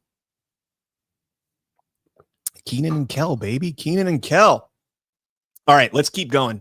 Hey, and there's Don with the mypillow.com promo code CanCon. Absolutely. Get over there, get your holiday shopping done. Support Mike Lindell and the fine folks at MyPillow, the great American-owned business in Minnesota. I know there's a lot of corruption up there, but Mike Lindell, hey, he might be running for governor up there to take out the retard Tim Walz. Did you hear Tim Walz over the weekend or this week? People keep driving by my house and calling me the R word. Just say retard. Just say it. Who cares? Told you guys before, it's an insult to use the word retard to describe a mentally handicapped individual who is not capable of higher level of thought, when retard literally means to stop somebody from being able to do something that they should be capable of doing. Fire retardant stops a fire from starting when otherwise it would be capable of starting. So using the word retard and saying it's a derogatory term for a mentally handicapped person is retarded. A retard is somebody like Tim Walz, who is, in fact, capable of intellectual thought. Maybe. So we're taking it back. We are taking it back. And I don't care if YouTube bans me for saying that. Won't be the first time. All right, let's jump into this story here. Again, this will be a quick one because we've talked about this so much. SignalGate reports find Hegseth potentially put U.S. forces at risk. Again, I think this is the stupidest story. This is a rehash. The CIA is getting desperate. You're seeing Slotkin out there. You're seeing all these people out there doing this stuff. Slotkin, we'll get into the other stuff. I hate disparaging people in this movement, but sometimes it's got to happen, guys. Sometimes it's got to happen. So they're getting desperate when the drug boat thing doesn't work and the seditious six doesn't work. They bring up old stuff. And here's the thing with this story is, so we go back to March, I think it was, when Hegseth was bombing the Houthis, and he was in that chat group, and Jeff Goldberg, the Atlantic editor-in-chief, infiltrated that Signal chat, and we got Goldberg's chat, right? Goldberg published his screenshots of the chat, and Hegseth has been exonerated. There was nothing classified in there. He didn't he didn't do anything wrong. The IG report that they're citing here cleared him. Now, I do want to point this out, and I've talked about this a couple times now, but this is the CISA Cybersecurity Infrastructure Security Agency. I hate the fact that they say security twice, but they can't say Cybersecurity and Infrastructure Agency because then it's CIA, and that one's already taken. But CISA put this out in December of 2024. December of 2024. Mobile Communications Best Practice Guidelines. So this was a month before President Trump took office and a month after President Trump won the office. Let's read this. While applicable to all audiences, this guidance specifically addresses highly targeted individuals who are in senior government or senior political positions and likely to possess information of interest to these threat actors. CISA is releasing this best practice guidance to promote protections for mobile communications from exploitation by PRC affiliated and other malicious cyber actors. Okay, so this, just to be clear, this is the agency that would issue the type of guidance to administration officials, highly targeted administration officials. That would be your cabinet chiefs, right? Your secretary of state, secretary of war, HUD, commerce, transportation, all your top level security secretaries. And then probably underneath them, obviously your FBI director, CIA director, ODNI, whole bunch of bureaucrats. This is telling them how to communicate to avoid PRC infiltration. General recommendations. Apply these best practices to your devices and online accounts. Number one, the most important numero uno, use only end-to-end encrypted communications. Only end-to-end encrypted communications. Adopt a free messaging application. And I said this on Friday or Thursday when I read this, and I cannot stress this enough. If something is free, and this is completely and totally reckless by CISA to do this. If something is free, you are the product. Let me say that again. If something is free, you are the product. Your information, your attention, your data, that is the product. Rumble, unless you're paying for premium, Rumble is free. Why? Because they're going to show you ads. They're going to show you advertisements. If it's premium and you pay for it, there's no longer advertisements. Why? Because you're not the product anymore. If something is free, you are the product. Adopt a free messaging application for secure communications that guarantees end-to-end encryption, such as, what's that word right there? Let me zoom all the way in on this word so we make sure that we understand what they're saying right here. Such as Signal or similar apps. Signal or similar apps. CISA recommends an end-to-end encrypted messaging app that is compatible with both iPhone and Android operating systems, allowing for text message interoperability across platforms. These apps typically support one-to-one text chats, group chats with up to 1,000 participants, and encrypted voice and audio calls. So the same people that are freaking out and saying Hegseth needs to resign, he did this all illegally, Signal, he used an unsecured app. CISA themselves said that Signal is a secure application for this. Now, here's the crazy part. And I try and look at things. And you know what's funny about this is yesterday on Badlands Daily, Chris Paul had the same take as me. And fortunately, I put my take on X before Daily. And so I was able to show him, hey, I had the same exact take as you, dude. I want to see the Signal group screenshots that Jeff Goldberg, the Atlantic Council editor-in-chief, deep state through and through, CIA adjacent through and through, deep state to the core, the Atlantic. I want to see what Jeff Goldberg's name appeared as in the chat for everybody else. I want to see when Jeff Goldberg entered the chat, I want to see what Hegseth saw, what Rubio saw, what Mike Waltz, NSA at the time, what he saw. I want to see what all of these people saw. I want to know who invited him into the chat in the first place. And I want to know how this happened. Now, it is not lost on me that this could have been planned, right? CISA comes out and says, make sure you're using Signal, explicitly named Signal. There's been a lot of WhatsApp stuff in the Biden administration, but they specifically said to use Signal after President Trump was elected. Why?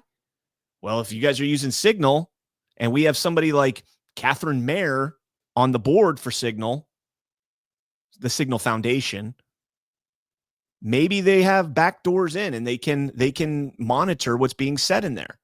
And then they get something like this and they're like, oh shit. Well, how do we say that we were spying on Hegseth and Hegseth potentially disclosed classified information? How do we get him with this? Well, if we disclose that we're spying on Signal, then our whole thing is done.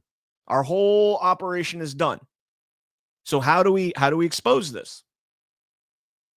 Oh, let's just say they accidentally added Jeff Goldberg of the Atlantic Council. What? They accidentally added the editor-in-chief of the Atlantic? They were going through and they're like, hey, who's the Secretary of Defense? Pete Hegseth. Okay, add him. Who's the Secretary of State? Marco Rubio. Okay, add him. Who's Jeff Goldberg? I don't know. Sounds like a good name. Just add him too. But they won't tell us. Nobody will disclose how Jeff Goldberg made it into that chat group.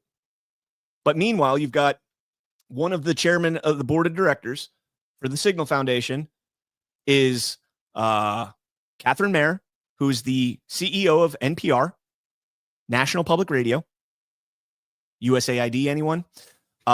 She's UNICEF, World Bank, IMF. Like, let me pull up her credentials so you can see just how deep state this woman actually is.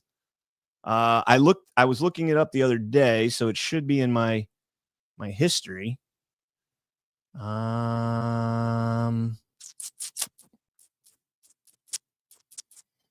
Search Catherine. There it is. There it is. All right. Share this tab instead. Boom, boom, boom. Here we go. The woman you were thinking of. No. There it is. Here it is. Catherine Mayer, who worked for the National Democratic Institute, the NDI, a U.S. government-funded NGO with historical ties to his intelligence operations and involvement in color revolutions involving including the Arab Spring in Tunisia and Libya. He also held roles at UNICEF, the World Bank, Access Now, the Atlantic Council, and served as the U.S. State Department's Foreign Affairs Policy Board. Yeah, she totally couldn't have made a backdoor or been aware of a backdoor into Signal. So tell us, how did Jeff Goldberg get in that chat? Somebody want to tell us? Anybody? Anybody? No? Okay. All right. I hope this is a good show so far. You guys enjoying this? Smash that thumbs up if you guys are enjoying this and you guys like the morning weekend reviews. Guys, hit that thumbs up. So we get a lot of credit here on Rumble if you are a new chatter. So if you guys are lurking in the background, I see there's almost 500 people watching live. So if you guys are lurking in the background, please jump in the chat and just say hello. I'm going to hang out for a minute. I gotta cool my jets before we segue into the next story. We're going to talk about Venezuela and Maduro now. I was very disappointed. I was very disappointed last night. We were supposed to have. I'm not going to name names. We were supposed to have somebody very prominent in the election integrity movement, and somebody that's name has been out front and center over the last couple of days. Most of you guys already know who I'm talking about. I don't need to say it. But they were supposed to be joining me and Ash yesterday on Why We Vote, and literally canceled as the intro was rolling. Yeah. They had confirmed with us twice. Ash confirmed twice with them. Thank you guys for RK Kitchens. Our Kitchens. Hi from Chicago. Good to see you. Caveman Matt. Howdy. Good to see you. Flying Storm. Always good to see you. Cat Shiner lurking. Hello all. Carol He. Good morning, Brian. Thank you. Love me some morning, Brian. Thank you. Thank you.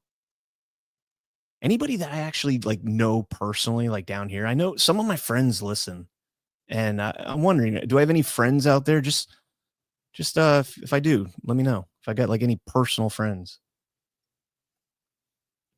So this individual was supposed to be on with us last night, and canceled. We confirmed with him twice. Hold on one second. I got to check a text real quick.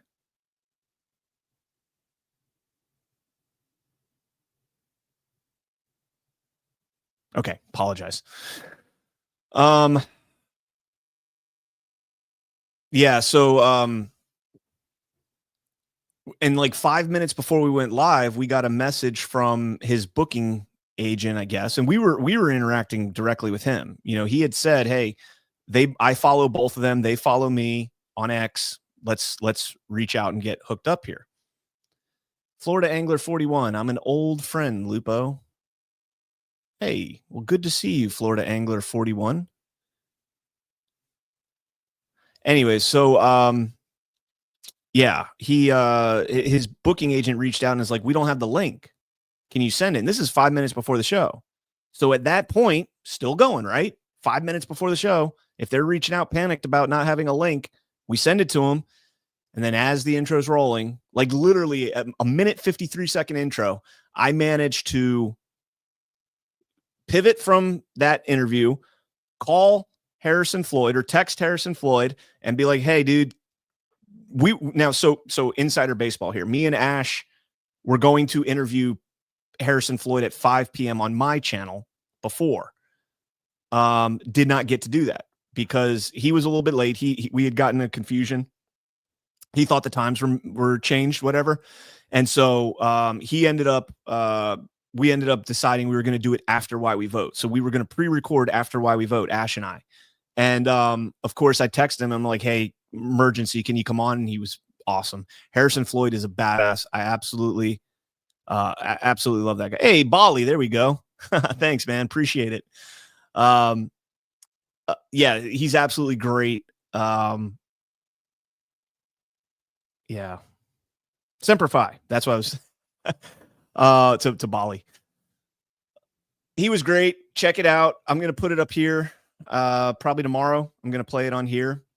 And so I'm just really bummed because I got questions, man. And you know, I think most of you who have watched me for a while know that I'm very respectful. I'm always going to be respectful. You know, I'm not going to like try. I'm not going to try and got you. I want to have a discussion. I understand. And you know, if I totally understand that I don't know everything. I mean, that'd be absurd to think that I know everything. I'm probably wrong about a lot of things. Of course, don't ask my wife that.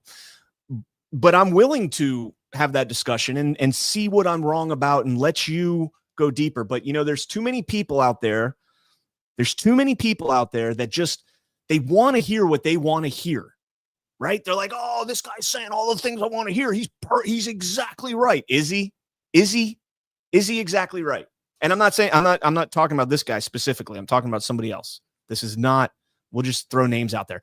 We are not talking about Patrick Byrne on this. I'm talking about somebody else. And everybody is like, oh, this guy's great. Listen to him. And I'm like, he's wrong. He's right on some things.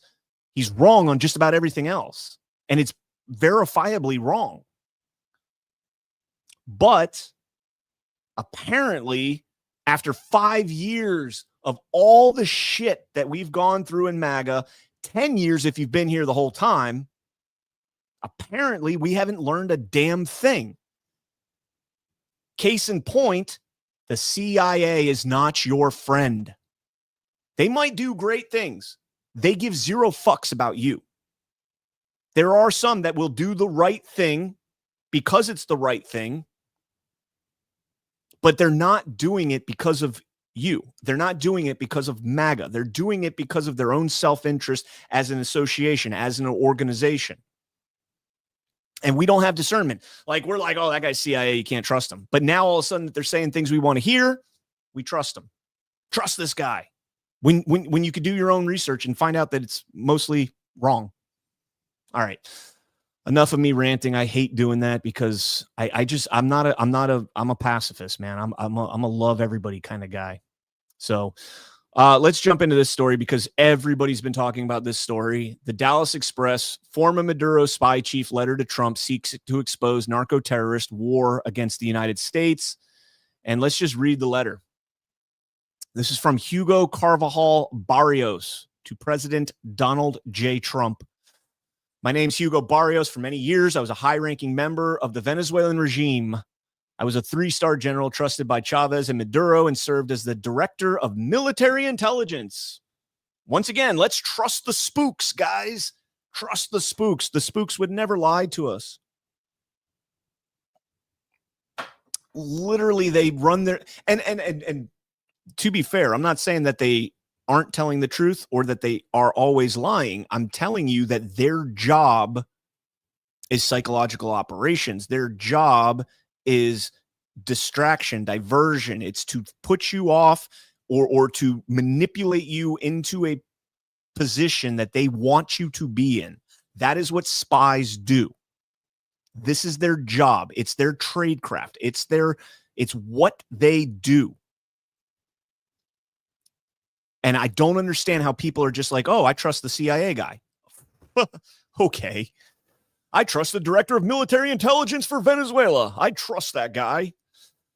Maduro served as the director, Carvajal served as the director of military intelligence and as deputy in the National Assembly. Today, I sit in my American prison because I voluntarily pled guilty to the crimes charged against me. After you tried to hide in Spain for 3 years and then fought it tooth and nail to avoid extradition. But yeah, you totally volunteered your plea deal. Totally. A narco-terrorism conspiracy. I write to atone by telling the full truth so that the United States can protect itself from the dangers. Imagine a fucking spy telling you, I am atoning by telling the full truth. You guys got to believe me this time. It's the full truth so that the United States can protect itself from the dangers I witnessed for so many years. I publicly broke with Maduro regime in 2017 and fled my country. Why do you think he broke with Maduro in 2017? Who else broke with Venezuela in 2017? Who else broke with Maduro in 2017 with Venezuela? A little company called Smartmatic. Let's jump into this. And fled my country knowing that I faced criminal charges in the United States. In doing so, I became their enemy. Knowing the risks, I acted with the strongest conviction to dismantle Maduro's criminal regime and bring freedom to my country. Today, I see the need to address the American people about the reality of what the Venezuela regime truly is and why President Trump's policies are not only correct, but absolutely necessary to the United States national security. Narco-terrorism. I personally witnessed how Hugo Chavez's government became a criminal organization that is now run by Nicolas Maduro, Diosdado Cabello, and other senior regime officials. The purpose of this organization, known as the Cartel of the Suns, is to weaponize drugs against the United States. The drugs that reached your cities through new routes were not accidents of corruption, nor just the work of independent traffickers. They were deliberate policies coordinated by the Venezuelan regime against the United States. Guys, the Cartel de Sols was propped up by USAID's public safety. Okay? Decades ago, before Maduro, before Chavez. Cartel de los Soles, Cartel of the Suns, because they wear the suns on their uniform. That's what they tell us. Yeah, they don't have stars, they have suns, and like knowledge dropping. Like, we know this because we're so smart. I think that's so retarded. You guys know what I'm talking about. He's like, yeah, it's because they wear the suns on their uniform. I just think it's so stupid. I laugh my ass off when I see this. But they do that. They try and give you these little tidbits like that, so you feel like this person totally knows what they're talking about, and they're totally not trying to deceive us in any way, shape, or form. All right. This plan was suggested by the Cuban regime to Chavez in the mid-2000s and has been successfully executed with help from FARC, ELN, Cuban operatives, and Hezbollah. Got to throw in the Hezbollah, right? Everybody loves an Islamic terrorist regime. The regime has provided weapons, passports, and impunity for these terrorist organizations to operate freely from Venezuela against the United States. Tren de Aragua. I was present when decisions were made to organize and weaponize criminal gangs across Venezuela to protect the regime. Among them, the group known as Tren de Aragua. Chavez ordered the recruitment of criminal leaders inside and outside of prison to defend the revolution in exchange for impunity. After Chavez died, Maduro expanded this strategy by exporting criminality and chaos abroad to target Venezuelan political exiles and artificially reduce crime statistics within Venezuela. Gang leaders were instructed to send thousands of members. By the way, the director of military intelligence had absolutely nothing to do with any of this stuff. None of it. Gang leaders were instructed. But think of it this way. This guy would be the equivalent of John Brennan, CIA director. This guy's the director of military intelligence. This, he would be the equivalent of a spy chief. Does anybody here trust any spy chief? I don't. Not one. Not one. Not Ratcliffe, not Brennan, not General Flynn. None. Trust him? No. Listen to him? Discern? Absolutely. Absolutely. And more in line with General Flynn and Ratcliffe. Brennan can fuck all the way off. But now all of a sudden we're like, oh, we got to trust these guys. They would never lie to us. When Biden-Harris's open border policy became widely known, they seized the opportunity to send these operatives into the United States. They now have obedient armed personnel on American soil. To finance their operations, they were explicitly instructed to continue kidnapping, extorting, and killing. Every crime they commit on your soil is an act ordered by the regime.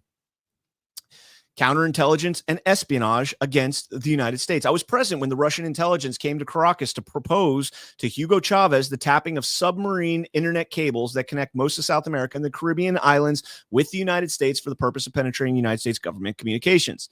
In 2015, I warned Maduro that allowing Russian intelligence to build and run a secret listening post on La Orquilla Island would one day invite American bombs. He ignored me. For 20 years, the Venezuelan regime sent spies into your country. Many are still there, some disguised as members of the Venezuelan opposition. Cuban intelligence showed me their networks inside your naval bases on the East Coast. They bragged about having sent thousands of spies over decades, some new career politicians. U.S. diplomats and CIA officers were paid to assist Chavez and Maduro in remaining in power. These Americans acted as spies for Cuba and Venezuela, and some remain active to this day. Number 4, Smartmatic and your elections. Smartmatic was born as an electoral tool of the Venezuelan regime, but soon derived into a tool to help keep the regime stay in power forever. I know this because I placed the head of IT of the National Electoral Council in his position, and he reported directly to me, so you were complicit. The Smartmatic system can be altered. This is a fact. Agreed. This technology was later exported abroad, including to the United States. No, it was started in the United States.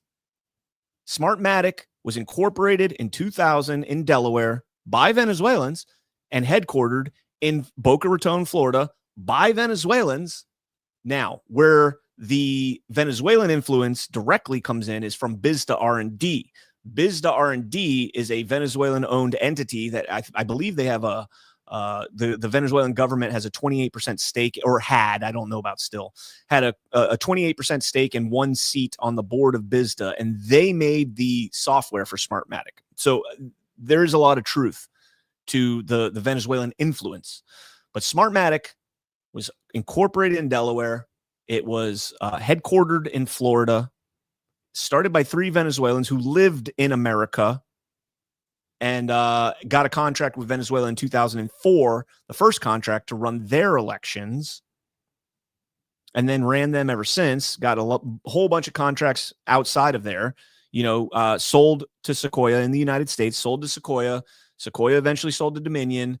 Their intellectual property transferred throughout the entire process. They say it didn't. It did. It did. I've read the bankruptcy documents. I've read about the $1 million promissory note. I've read about the transfer of intellectual property. This is shit that I did in 2021. And now all of a sudden it's getting put out there because, I don't know, because they're trying to instigate this war with Venezuela. And now all of a sudden we got to get this stuff back out there.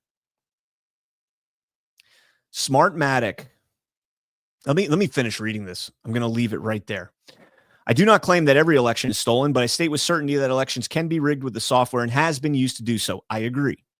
People of the United States, make no mistake about the threat posed by allowing a narco-terrorist organization to roam freely in the Caribbean and throughout Latin America, doing everything possible to harm the American people, to finance Americanism across the continent, and to facilitate the operations of other terrorist organizations and enemies of the United States within Venezuela and now within your borders. The regime I served is not merely hostile, it is at war with you, using drugs, gangs, espionage, and even your own democratic processes as weapons. President Trump's policies against Maduro criminal regime are not just justified, but necessary and proportionate to the threat. He may even be underestimating what the regime is prepared to do to hold on to power. They have, guys. Is anybody buying this?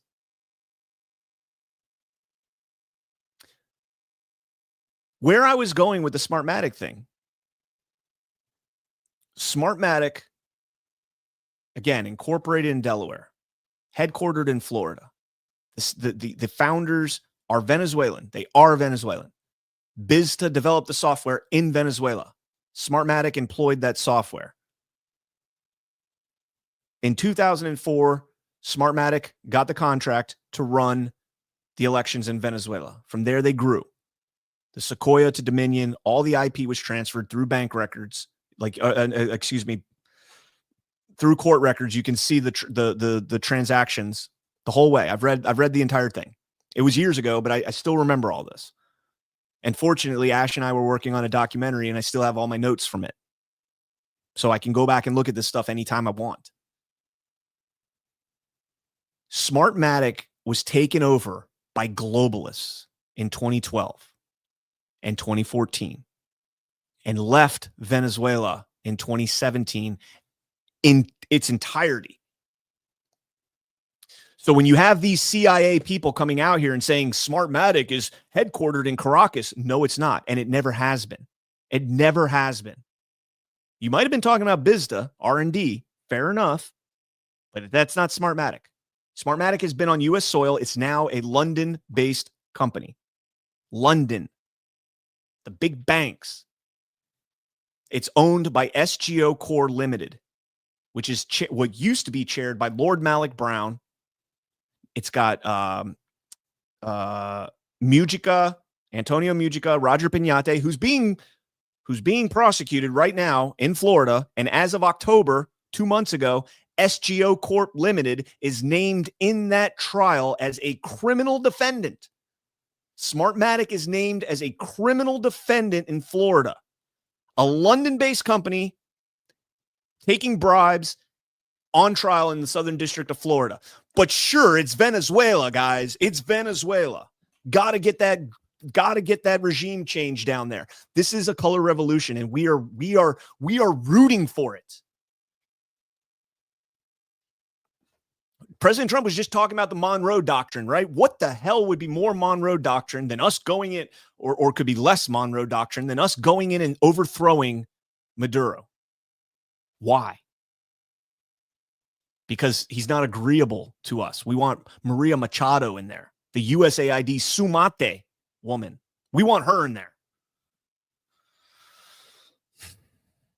Meanwhile, they're covering for the globalists. They're covering for the Open Societies Foundation. Lord Malik Brown, the president of Open Societies Foundation, who's also on the board of SGO Core Limited. We're covering for that. We're covering for Sir Nigel Knowles, who is an oligarch, a British oligarch, David Gianpaolo, who is running an investment fund full of British oligarchs. He's he grew up 5 minutes from me in Cooper City, Florida. And he's an American citizen on the board that is running Pi Capital, P-I Capital, British oligarchs, an investment fund.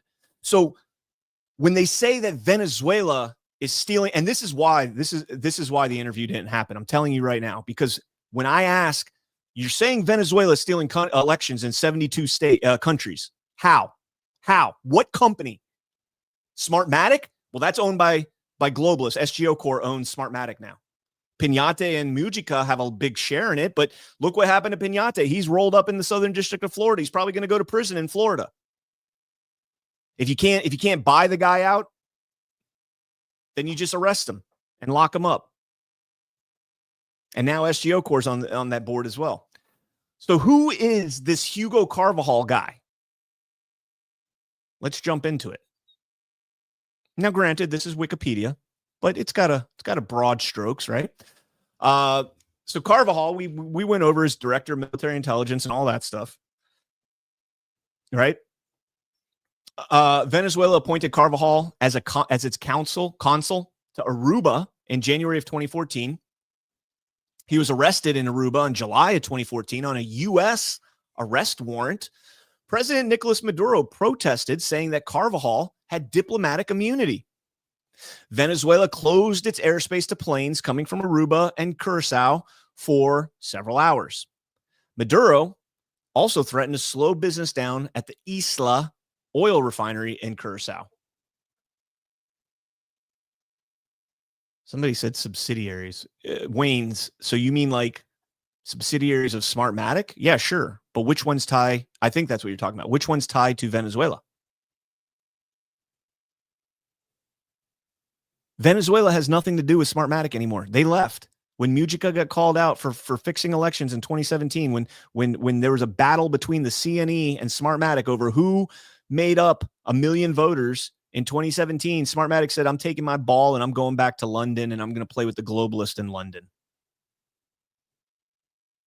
Somebody name me a company. And this is why the interview didn't happen. I think this is why it didn't happen, because we would not have just sat there and let them tell us that the CIA is the good guys and that Venezuela is the bad guys, and ignore the fact that Smartmatic's, was started in America, started in Florida, incorporated in Delaware, now headquartered in London, Dominion's in Toronto, now sold to Liberty Vote. Yay, Dominion's now Liberty Vote. Like,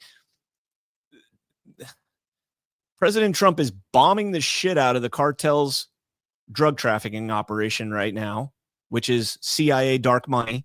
Make no mistake. So the CIA is losing their funding. USAID, National Endowment, National Democracy Institute, all these entities have been cut their funding completely thanks to President Trump. So they're no longer getting the dark money. They're no longer getting the clean money through their NGOs. And they no longer have the control of regime change, or they're closing down on the control of the regime change. And so what do we need to do in order to ensure that? We need to color revolution Venezuela. This isn't even a hard one, guys. This isn't even a hard one. All right, so jump down here. Support for Guaido. On the 21st of February, 2019, during the Venezuelan presidential crises, Carvajal made a video in support of Juan Guaido as interim president of Venezuela and criticized Nicolas Maduro's presidency. Carvajal called for Venezuelan military forces to break ranks and allow the shipping of humanitarian aid to Venezuela. Where do you think that humanitarian aid was coming from? The United States, guys. The Guaido thing is fascinating. In 2019, Juan Guaido orchestrated or helped orchestrate the Bay of Piglets. The Bay of Piglets was a U.S. former special forces led operation to get defected Venezuelan soldiers and overthrow Maduro. It was a coup operation. And it got stopped because there was no funding behind it, and Guaido backed out after that. Carvajal is literally supporting an American operative, an American aligned operative that was trying to overthrow the government. Carvajal is supporting him, the military intelligence guy. This is how color revolutions begin, folks.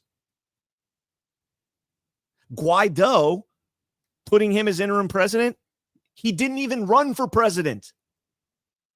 Guaido was not on the ballot in 2018 when they're talking about the controversial election right here. He was the head of the National Assembly. He just wanted to make himself president. And Carvajal backed that. And Maduro said, dude, what the are you doing? Goes on to say Carvajal was arrested in Spain by local authorities in 2019 at the behest of the U.S. government.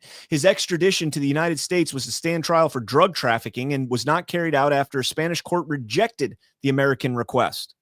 Now, the one thing that's interesting is there was a certain interview last week or so where they called Spain Venezuela's bitch. So if Spain arrested Carvajal and Spain is Venezuela's bitch, Maduro's bitch, as we were told in that CIA guy's interview, why didn't Spain extradite Carvajal to Venezuela where Maduro could deal with him? I mean, that was the whole narrative, right? Was that Spain is beholden to Venezuela. That was literally one of the points that was made in that show. So why didn't they do that? I don't know. The denial was appealed and then overturned in 2019, but Carvajal had disappeared by that point. In September of 2021, he was arrested again by Spanish authorities after hiding out in Madrid for 2 years. His asylum claim was denied in October 2021, and his extradition was approved to go forward. The extradition was put on hold again after Carvajal appealed to the European Court of Human Rights. In July of 2023, the European Court of Human Rights denied his appeals request. Charges against Carvajal were filed in the U.S. He was extradited. Charges were filed in the U.S. Attorney's Office for the Southern District of New York, including cocaine importation and firearms-related charges. Carvajal pled guilty in June of 2025 to all charges with the possibility of sentencing of up to 50 years to life in prison. The delayed change in his plea, according to the BBC, quote, led to speculation he may have reached a deal for a lower sentence in exchange for providing incriminating information about the Maduro's government. Journalist Antonio Maria Delgado wrote in the Miami Herald that Carvajal claims to have evidence about Venezuela's involvement with Iran and Colombia's FARC, election tampering, espionage within the U.S., and Maduro's involvement with the gang Tren de Aragua as a paramilitary arm of the state. Guys, are you this isn't even a tough one. This isn't even a tough one. So we've got this CIA guy out there trying to tell us that we got to go to war with Venezuela. It's like the most important thing to stop Venezuela. They're stealing our elections through a company that nobody can name. Smartmatic. Okay, well, Smartmatic is based in London, owned by SGO Corp. The board is majority globalist. British American globalists, Mujica, Piñate, and I think what's his name? Alvarado. I don't even think he's on the board anymore. I think it's just Mujica and Piñate. They don't have a majority stake in the board. The advisement is all up to the oligarchs. And by the way, Piñate has no vote right now because he's indicted and awaiting trial in Florida. Okay, so that's gone. Venezuela's not manipulating elections throughout the world. Doesn't mean elections aren't being manipulated throughout the world. I want to be clear on that. There are half-truths in these arguments, I believe. There are half-truths in these arguments. Yes, elections are being manipulated, but it's by our own CIA. It's by MI6. It's by these intelligence agencies that do not want to give up control. That's my opinion. There's evidence to support that, but when you see somebody saying it's Venezuela and he's got former CIA next to his name, that's concerning. So what are the other claims that are being made here? Carvajal is a good guy and he's got all the dirt on them. Carvajal backed the U.S. guy, the U.S.-backed guy that tried to overthrow Maduro in a color revolution. Carvajal gave up his career to go with that guy. That guy cannot be trusted. You guys remember when President Trump just pardoned Juan Orlando Hernandez? 45 years. He was sentenced to prison. Former Honduran president. What did Hernandez do in Honduras? Let's go back to the Josh Reed post. My colleague over at Badlands, great guy. Let's get back into his post and cover it this way. He says, have you ever dove into the case of Juan Orlando Hernandez? I actually have, Josh. Thank you for the pointing me in that direction. He extradited more traffickers than any leader in Latin America. He seized assets. He partnered with the DEA, Defense Intelligence Agency. No. He partnered with the DEA and targeted the same cartels the DOJ later claimed he secretly protected. Was he actually a cartel ally, or did powerful interests want him removed? When you understand that the intelligence runs these cartels, they run the trafficking.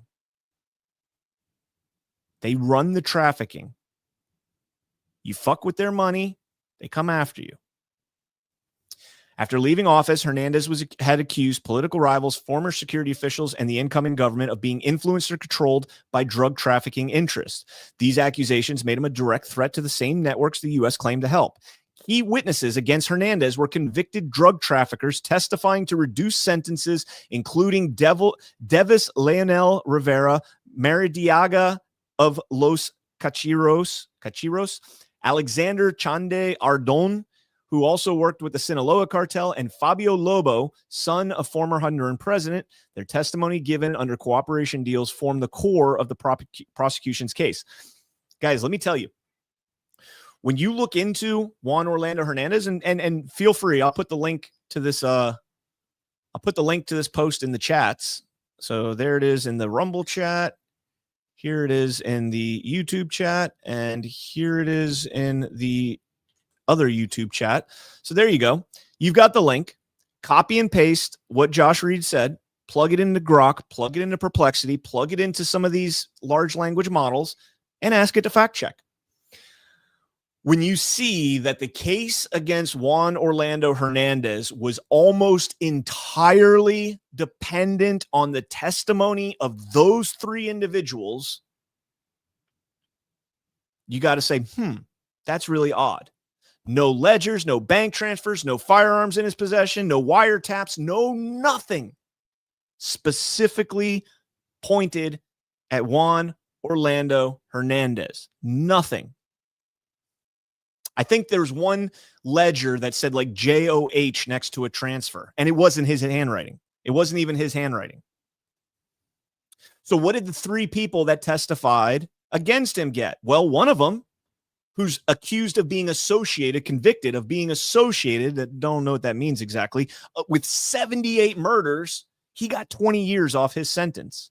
And another one, who was a former mayor of some city or county or whatever in Honduras, he was accused or convicted, of laundering like 400 tons of cocaine into the United States, and he was serving a life sentence. A life sentence. So what did he get for his testimony against Juan Orlando Hernandez? Time served. Time served. You go testify and we open the prison door and you are free to roam about the country. Time served. To put this guy in jail for 45 years, you exonerated a life sentence and gave him time served. This is a guy that went after cartels. And if you go back and look at, and Gordon breaks this down very well. But if you look at Maduro and some of the things that Maduro has done, it's not outright, right? He doesn't come out and say like straight up like, hey, this is what we're doing. He files a lawsuit in Florida. Bunch of corporations known, Glencore, Helsinki. What was the other one? Trafigura. Names these three corporations in this lawsuit. And from there, it gets dismissed. But guess what happens? Information is put out there. Those people end up getting rolled up. Corrupt individuals in those organizations end up getting rolled up. I'm not saying that he's a good guy. I'm not. I'm saying it's not our job to go to war with another country and regime change, period. End of conversation. Especially under false pretenses like they're fixing our elections. Somebody explained to me how Venezuela is fixing our elections. This is why the interview last night, in my opinion, this is why the interview did not happen. Because you can't sit down if you have a story with holes in it like this. You can't sit down with somebody that is going to push back. You have to let them tell your story, which is half truths. There is a lot of truth. I'm a big fan of his, but I don't know how we got from, well, I'll leave that at that. I'm a big fan. And like I said, I would be very nice, and we'll see if he comes back on. And I'm not, I'm open to me being wrong about all of this. I'm absolutely open to it. But let's have that discussion. Let's have that discussion. For a guy that's worth $50 million on his head, this is fascinating. Nicolas Maduro could end up in gas-rich Qatar under the Trump pressure as U.S. waste strikes in Venezuelan waters. U.S. officials are discussing allowing Venezuela's socialist strongman Nicolas Maduro to live out his days in luxury in one of the world's richest countries. A senior Trump administration source said that Marco Rubio has floated, allowing Maduro to relocate to Qatar. Oh, gotta love this. This is in Spanish, so I'll read it to you.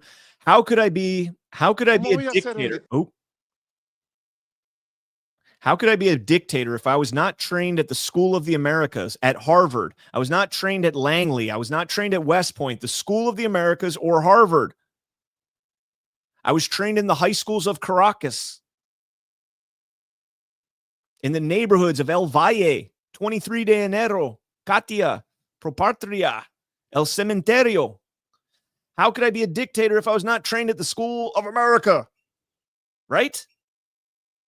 You go and look at all these color revolutions, and the people that are in these revolutions that are the replacement regimes are always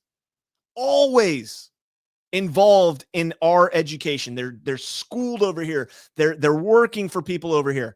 Let me see if I can find something real quick. Who's the guy? I can never remember his name. Hold on.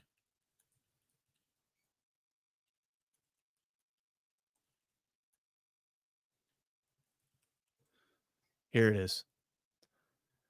Mikhail Saakashvili. Does that name sound familiar? Let's do this dig. I want to show you guys how these color revolutions work.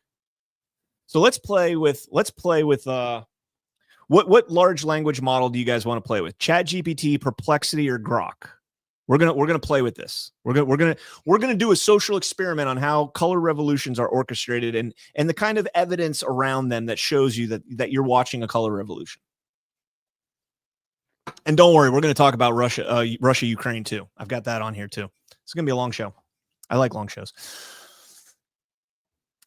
Let me check the chat here. What do we want to do? ChatGPT, Perplexity, or Grok? Okay, makes sense to me. Says Grok. Let's get two more. Grok is a little wishy-washy because they pull a lot from tweets and posts. Grok is a little wishy-washy. All right, we got two for Grok. So Grok it is. Grok it is.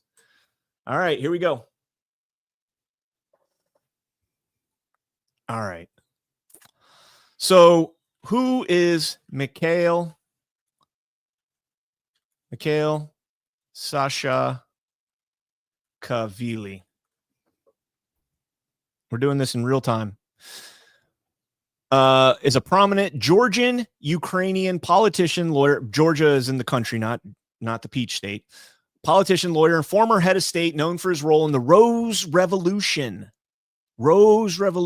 and pro-Western reforms in Georgia. He was born December 21st, 1967 in Tbilisi, Georgia, then part of the Soviet Union. He holds dual Georgian and Ukrainian citizenship. All right. Let's ask it a question. When was he president of Georgia? From 2004 to 2007, and then a second term from 2008 to 2013. Okay. Where did he go after he? Oh, well, he left Georgia. He was actually kicked out, wasn't he? Let's see. I think he was. How was he removed from office in Georgia? He was not forcibly removed the way that often happens in coups. He left the presidency peacefully and constitutionally at the end of his second term. Okay.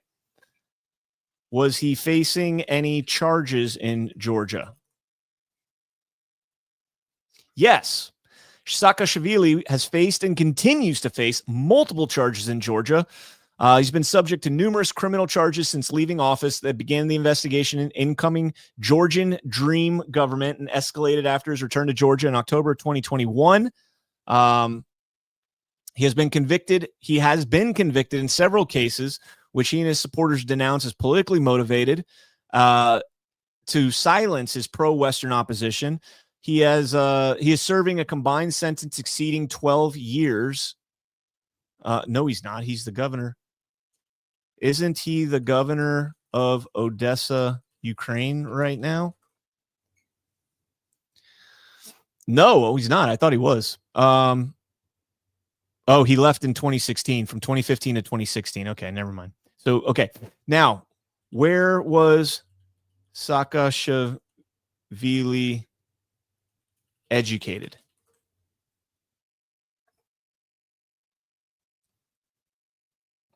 Oh, Columbia Law School in New York City. Huh.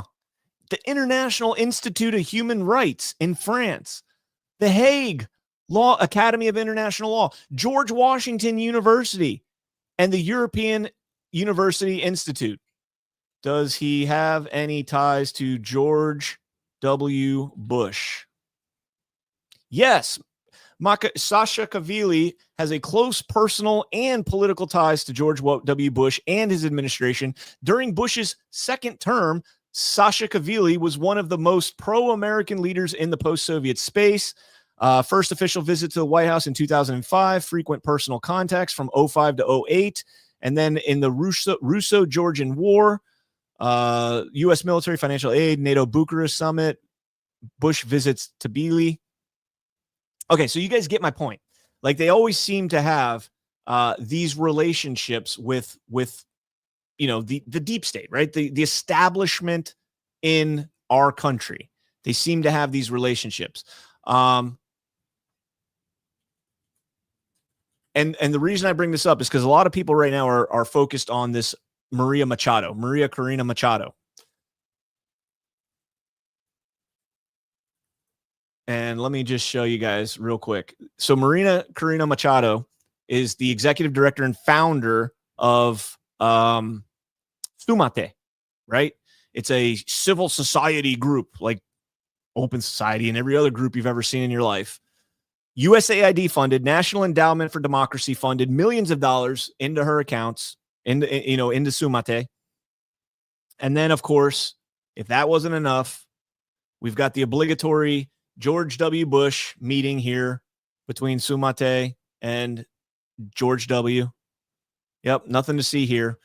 And then, of course, you've got all these people supporting it. There's a color revolution going on in Venezuela right now. You are watching intelligence manipulate our population, psyop our population into getting behind a regime change. And again, I'm not saying Maduro is a good guy or a bad guy.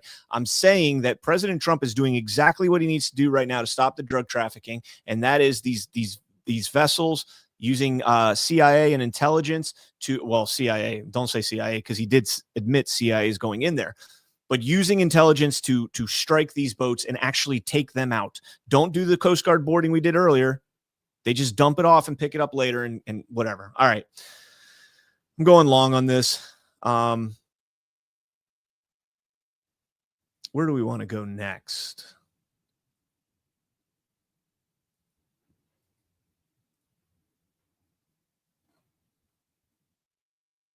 Let's go to Russia. We got the 28-point peace plan. RT puts out Pentagon cut off communication with Germany army chief.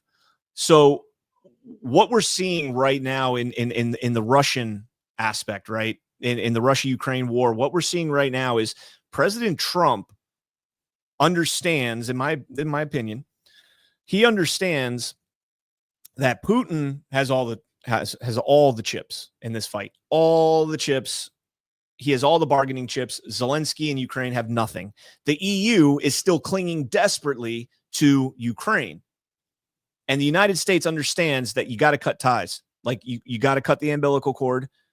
If Ukraine wants to continue fighting, they got to do it without the EU. They got to do it without the United States. It's stupid for them to do that. Let's put this to bed.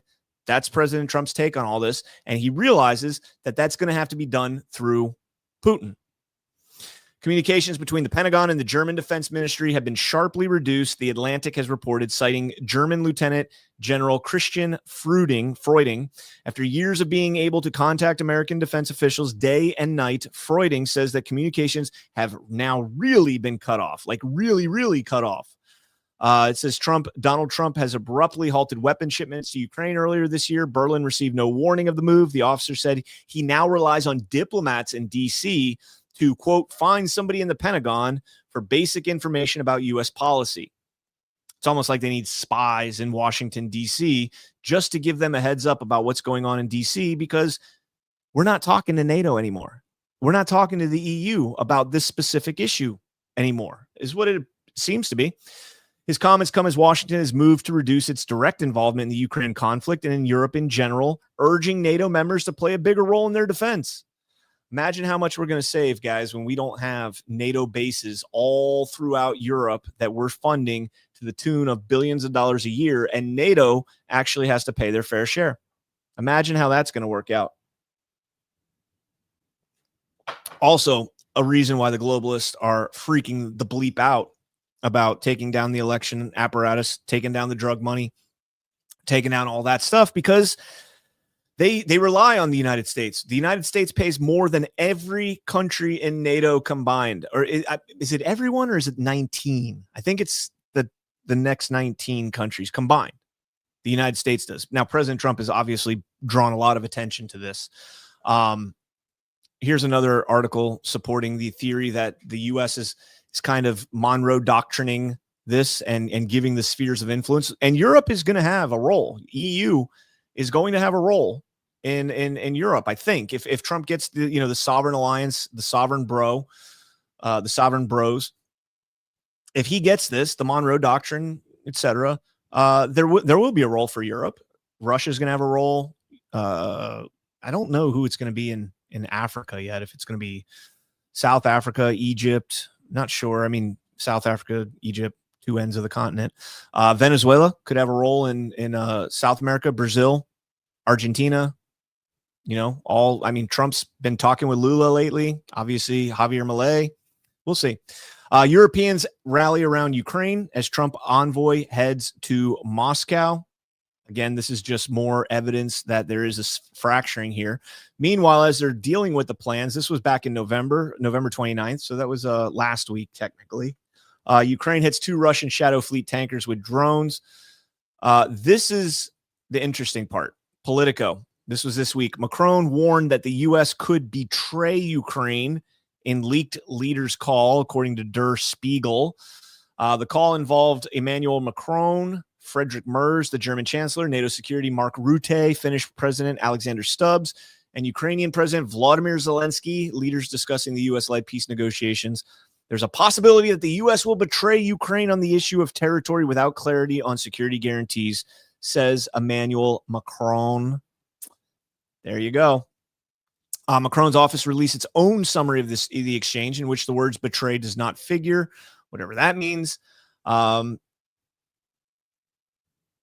This is my favorite part down here. The Ukrainian diplomat granted anonymity says, quote, in general, only the Russians benefit from any split between Europe and the America. So our consistent position is that transatlantic unity must be maintained. They're getting desperate. They're getting absolutely desperate. I told you guys, I don't think Putin is going to come to the table until, or is going to agree. He's already at the table. Witkoff and Kushner met with him this week. I don't think it's going to come to that point yet. I I think the line in the sand for Putin is going to be the EU membership, because if Ukraine, because that was in the 28-point plan. Now we haven't seen the 19-point plan yet, and I bet you, I'd be willing to bet that one of two things happens: either Putin draws a line on the EU, or that's out of the plan now. The Ukraine can join the European Union is out of the plan. And maybe go back to, and I don't know if this will be possible or not, but go back to the old free trade between Ukraine and Russia, where, you know, when you Poroshenko was trying to, not even Poroshenko, who was it before Yanukovych,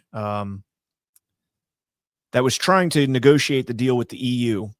Maybe it was Yanukovych during the Maidan, and Putin was saying no. And Yanukovych was saying, no, we're not doing this deal, because the EU wanted to essentially use Ukraine as a pass-through for European goods to get to Russia without any tariffs or sanctions or anything along those lines. And Putin was saying, absolutely not. I have free trade with Ukraine and not the EU. You're not going to use the EU as a pass-through, a go-between to bring your goods over here. And of course, there's a bunch of other stuff that led to the Maidan. Another coup, by the way, another coup. Go look at all the European and Western European and Western America ties to, you know, guys like Yatsenyuk, you know, even Zelensky. So I had a couple other stories. Oh, I want to go down so let's jump into this one here. Putin's latest warning to Ukraine shows how unlikely a peace deal is. Quote, either we liberate these territories by force of arms, or Ukrainian troops leave these territories, end quote, says Putin, who is currently on a state visit to India. Russia is estimated to control more than 80% of the Donbass, where fighting between Ukrainian forces and Russian-backed separatists started long before Russia's full-scale invasion of 2022. Let me say that again. This is one of the first times that I've really seen, that I can remember. It's probably been done before, but one of the first times that I can remember a mainstream Mockingbird outlet like CNBC admitting to this. Russia is estimated to control more than 80% of the Donbass, where fighting between Ukrainian forces and Russian-backed separatists started long before Russia's full-scale invasion in 2022. The war in the region first began in 2014, when Russia invaded and annexed Crimea. This was Barack Obama's famous line in the sand. Remember in 2014, after we overthrew Yanukovych in Kyiv, when we overthrew him, Russia immediately moved on Crimea, because Crimea, you know, it's a little peninsula at the bottom of Ukraine. Crimea has Sevastopol, which is Russia's only deep water Black Sea port. And they need it. They need it. It's a strategic trade and military port for Russia. And Crimea, the East Donbass, like Donetsk and Luhansk, Donetsk and Luhansk these are all Russian territories. These are all, predominantly Russian territories. The people that live there are ethnic Russians.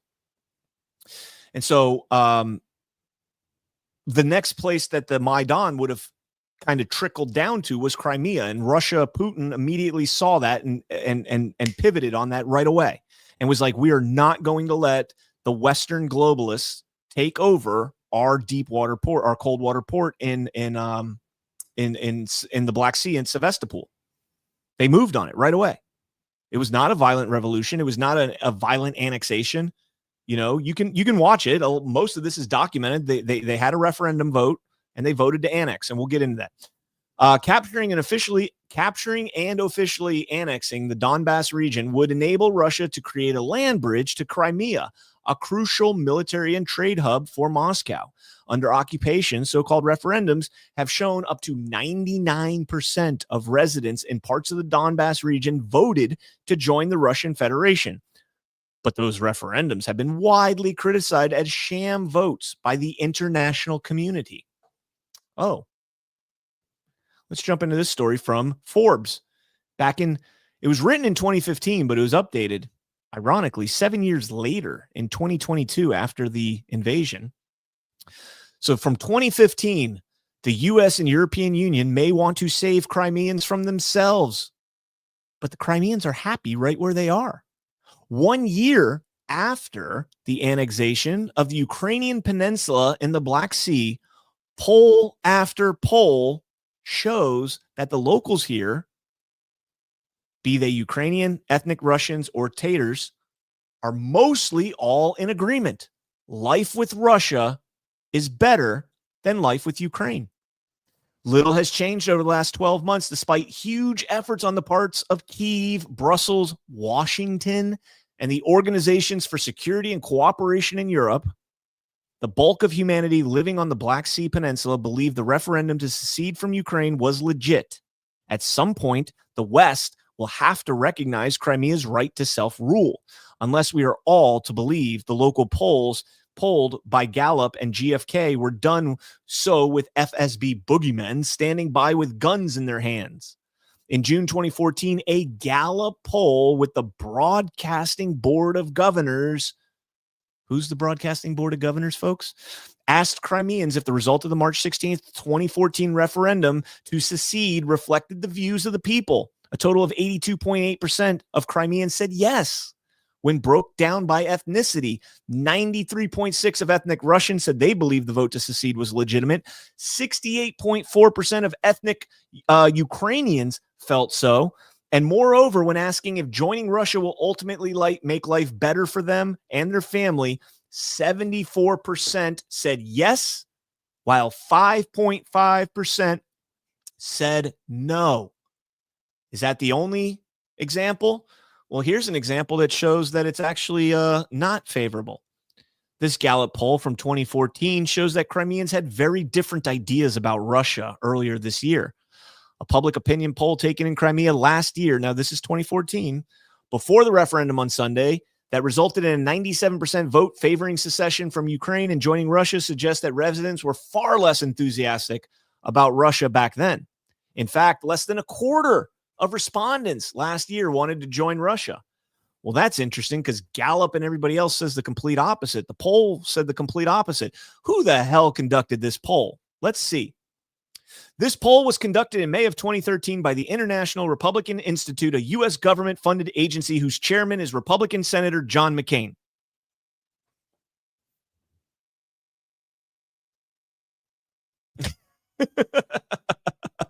The only poll showing that they don't like being Russian is a poll from John fucking McCain. Oh man. All right. Let's do another ad here and then we'll close out with a couple more stories. Let's talk about our friends over at Perplexity and Rumble. Looking for smarter ways to browse and enjoy your content without ads? Get the Perplexity Pro bundle with Rumble Premium for just $19.99 a month when you sign up before December 31st, normally a $29.99 value. With Rumble Premium, you'll get an ad-free viewing experience. Remember what I was telling you earlier? You're the customer. If you don't pay for it, you're the customer. You get an ad-free viewing experience for $19.99 a month up before December 31st, normally a $29.99 value. With Rumble Premium, you'll get the ad-free viewing all across your devices and across exclusive premium content. No interruptions, just the videos and streams that you love anytime, anywhere. Plus, Perplexity Pro boost your productivity with unlimited research, unlimited uploads, exclusive member perks, and access to the latest and most advanced AI models for faster, smarter answers every single day. Save over 30% on this powerful bundle. Head to rumble.com/premium before December 31st to sign up and unlock your premium experience. And thank you to Rumble and Perplexity. Let me jump in the chat here for a minute. I'm going to take a quick break. I feel bad, man. I hate going after certain people and stuff. I don't use names, but it still sucks, man, that we have to navigate through psyops and psyacs and spooks and everything else. But so it goes. All right, guys, smash that thumbs up.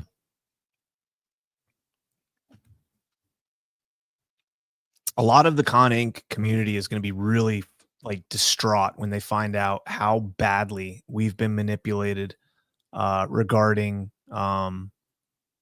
Ukraine, Russia. Like that has been one of the biggest manipulations of people in this country, like propagandized, straight up propagandized. And let's talk about the people who do the propaganda. Jim Acosta. And that's why I strongly believe, and there are people who disagree with me on this, that other folks in the press in the room should speak up in that moment and say, Mr. President, that is not appropriate. And, and double down on the questions that were asked. Why didn't you answer that question? Why are you resorting to personal attacks? Why can't you take the heat? What's going on here? And, to me, I think the only solution to all of this is collective action. We need to see the networks get together, perhaps with some of the major newspapers, send a letter to the White House, send it to Caroline Leavitt, and say, listen, if the president does not stop these attacks, we're not coming into your Oval Office sprays. We're not going to ride with you on Air Force One. You can have Fox and all of these other sycophantic outlets covering you, but we're just not going to do it. We're going to take a break for a while until you clean up your act. That's what I think they should do.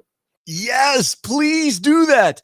Get the fuck out of here. Adios. Sayonara. Nobody wants you in there. Get the AP out. Get New York Times out. Get WAPO out.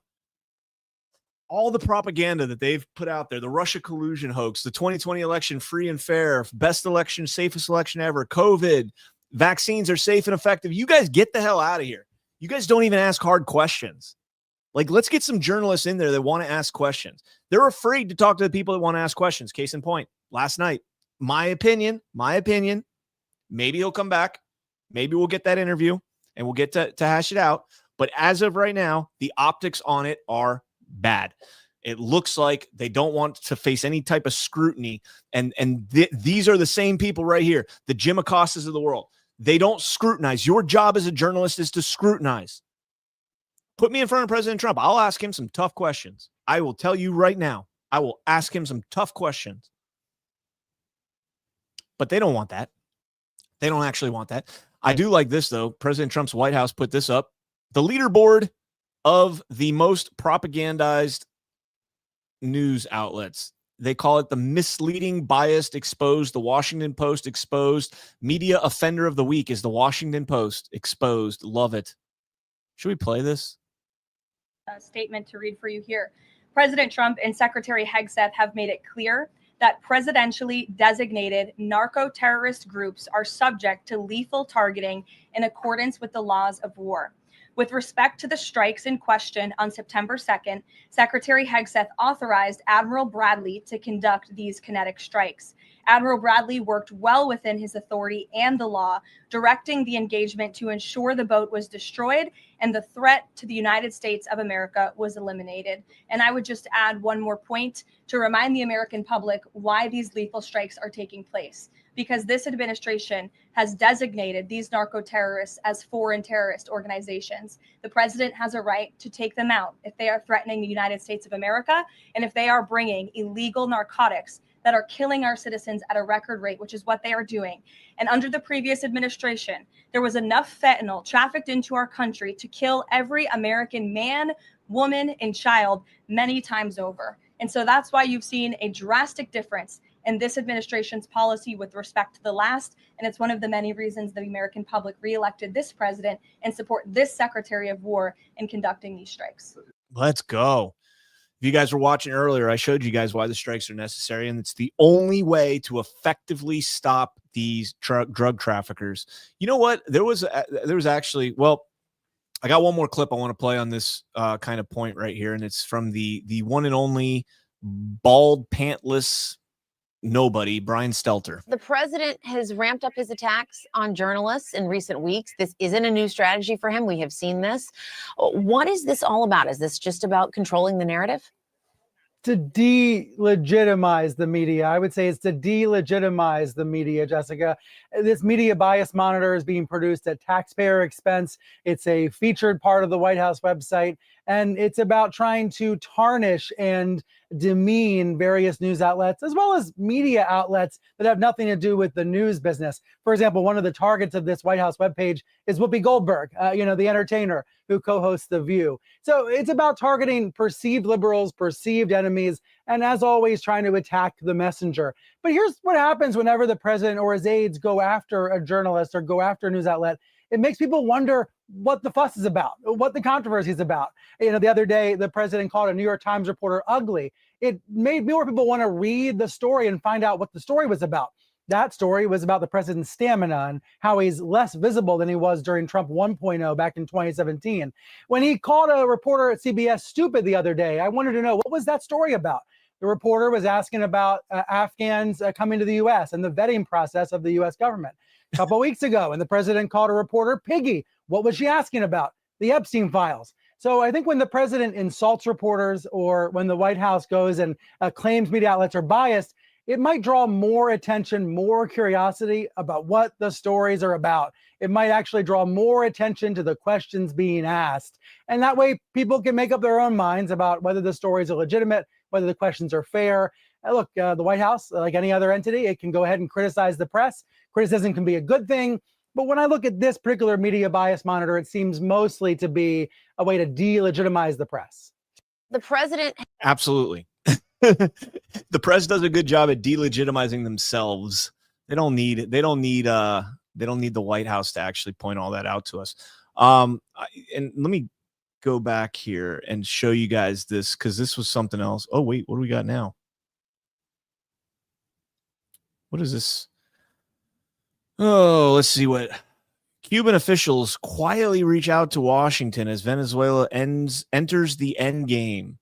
In a move nobody expected this soon, and Havana would never admit in daylight, elements inside the Cuban regime have opened discreet channels to U.S. officials to discuss what a post-Maduro Venezuela might look like. Oh, the color revolution is almost complete.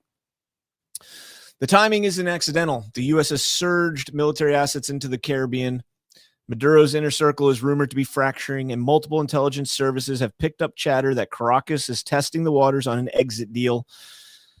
Recent reporting suggests Maduro himself has floated conditions for stepping down, a rare signal from a leader who spent a decade insisting he would die in office. For Cuba, Venezuela is an economic lifeline. Oil shipments, financial support, and political cover all flow from Caracas to Havana. If the Maduro era truly is wobbling, Cuba needs to know what comes next and whether Washington is preparing a controlled transition or a fast break that leaves regional power vacuums. The Trump administration, for its part, is playing its cards close. Officials aren't confirming the outreach, but they're not denying the strategic moment either.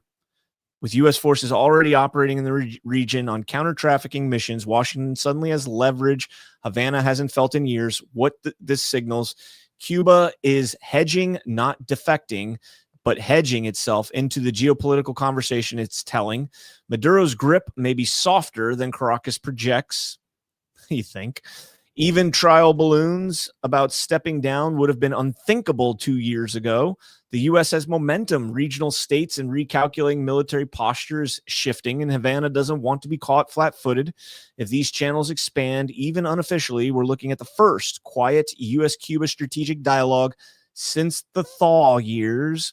When regimes start planning for life after strongman, it usually means they've already imagined the ending, and this ending may be closer than anyone expected. Source, Reuters. And Pi Q. I wonder. Yeah. So, hey, look. The coup was successful. As long as we don't end with troops on the ground and another CIA front, it is what it is. If it's Maria Machado, that is the CIA's darling child. That is the CIA's darling child in this operation. Maria Machado. Guaido? Maybe not. So Machado is actually, I think she's banned for 15 years from running for office because of the Sumate thing. And Guaido he should be in prison if he's not. I think he's under house arrest, isn't he? For trying to overthrow the government. I don't know, man. So again, it's one of the hardest things for people to, oh, I forgot the whole point of me going back to X, but that's one of the hardest things for people to swallow, man. Where is the derp? Oh, we got to play this. We got to play this. We got to play this. So Adelita Grijalva, Congresswoman from Texas, I believe. No, Arizona, excuse me. Oh, Arizona, the newest one, right? She's the one that just got sworn in. She put this out on X. ICE is a lawless agency under this administration, operating with no transparency, no accountability, and no disregard for basic due process. Let me see if I can find the other post first. Let's duplicate this one and put this one on the back burner. You got to see the propaganda here.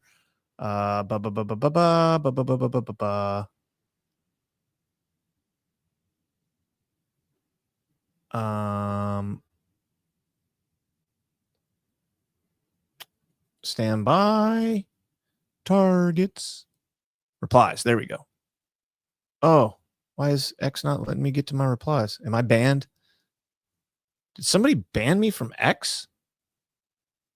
No, I just can't get to replies. So this Grijalva woman went out there and was saying that she got pepper sprayed by ICE agents in the face. In the face. And then the video came out. Hey, put it down! Put it down!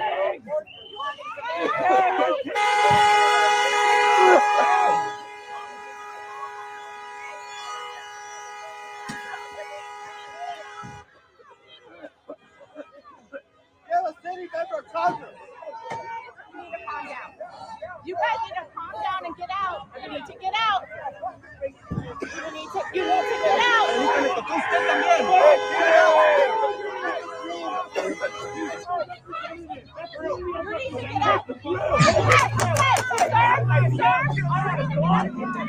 Get out of the way. You guys need to clear now.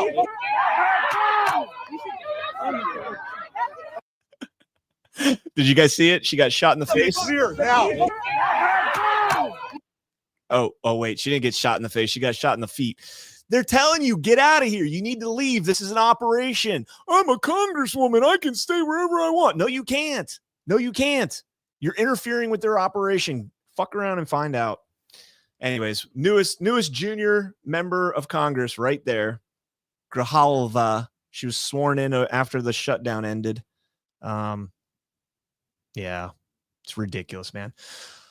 All right. I think that is going to do it for the show. I don't know if I have any Rumble rants. Let's see. Yeah, there's one. Let's pull that up. We got one Rumble rant here from Crashing Thunder. Hello, my name is Crashing Thunder, and I'm a serial lurker. Great show, CanCon. Always a pleasure to catch you live. Thank you, Crashing Thunder. Appreciate that, man. I'm assuming is Crashing Thunder like a motorcycle thing? I don't know, but I do appreciate that. Thank you so much. I'm waiting for Rumble to Rumble's put me in the creator program. I've applied and I've not yet been accepted. You have to meet certain criteria to be in it, and I met the criteria last weekend and I applied, and I've not heard back yet. So I'm looking forward to it. If I can get in there, that'll be awesome.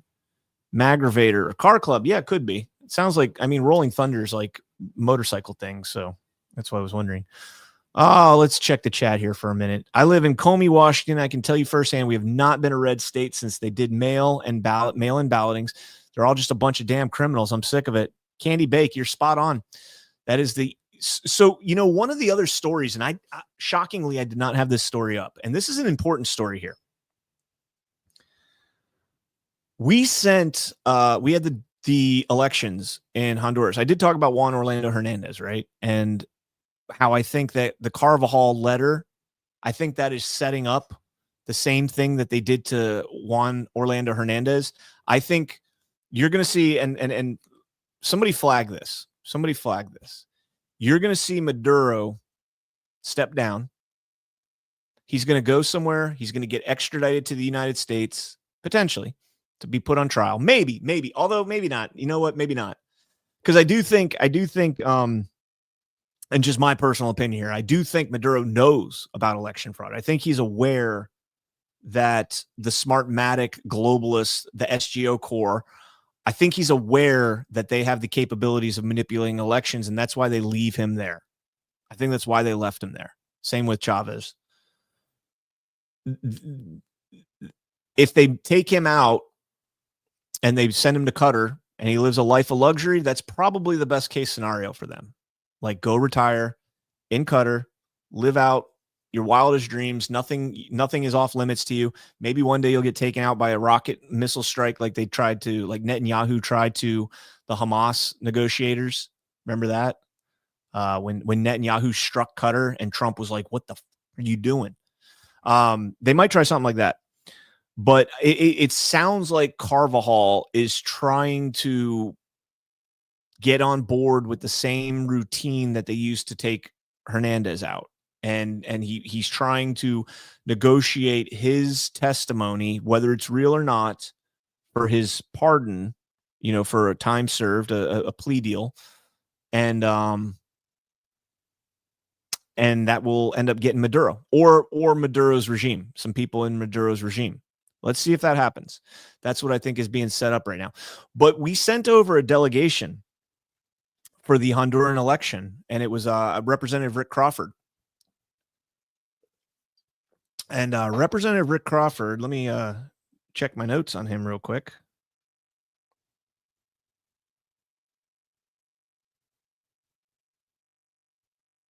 Yeah, Representative Rick Crawford has some interesting ties, but he's a Republican representative on the House Permanent Select Committee on Intelligence, and him and a delegation went to Honduras to monitor their elections in Honduras. Now, the other places, let me see. Let me get a map of the Caribbean. And I know I spelled it wrong. That's okay. So if you look at the maps here, and I'm going to pull this up.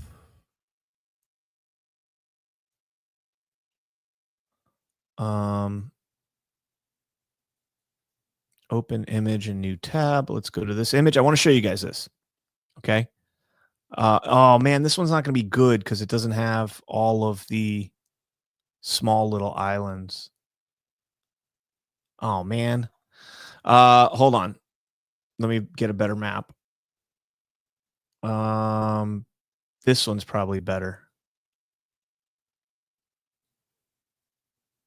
I want to show you guys the islands that we're monitoring elections in.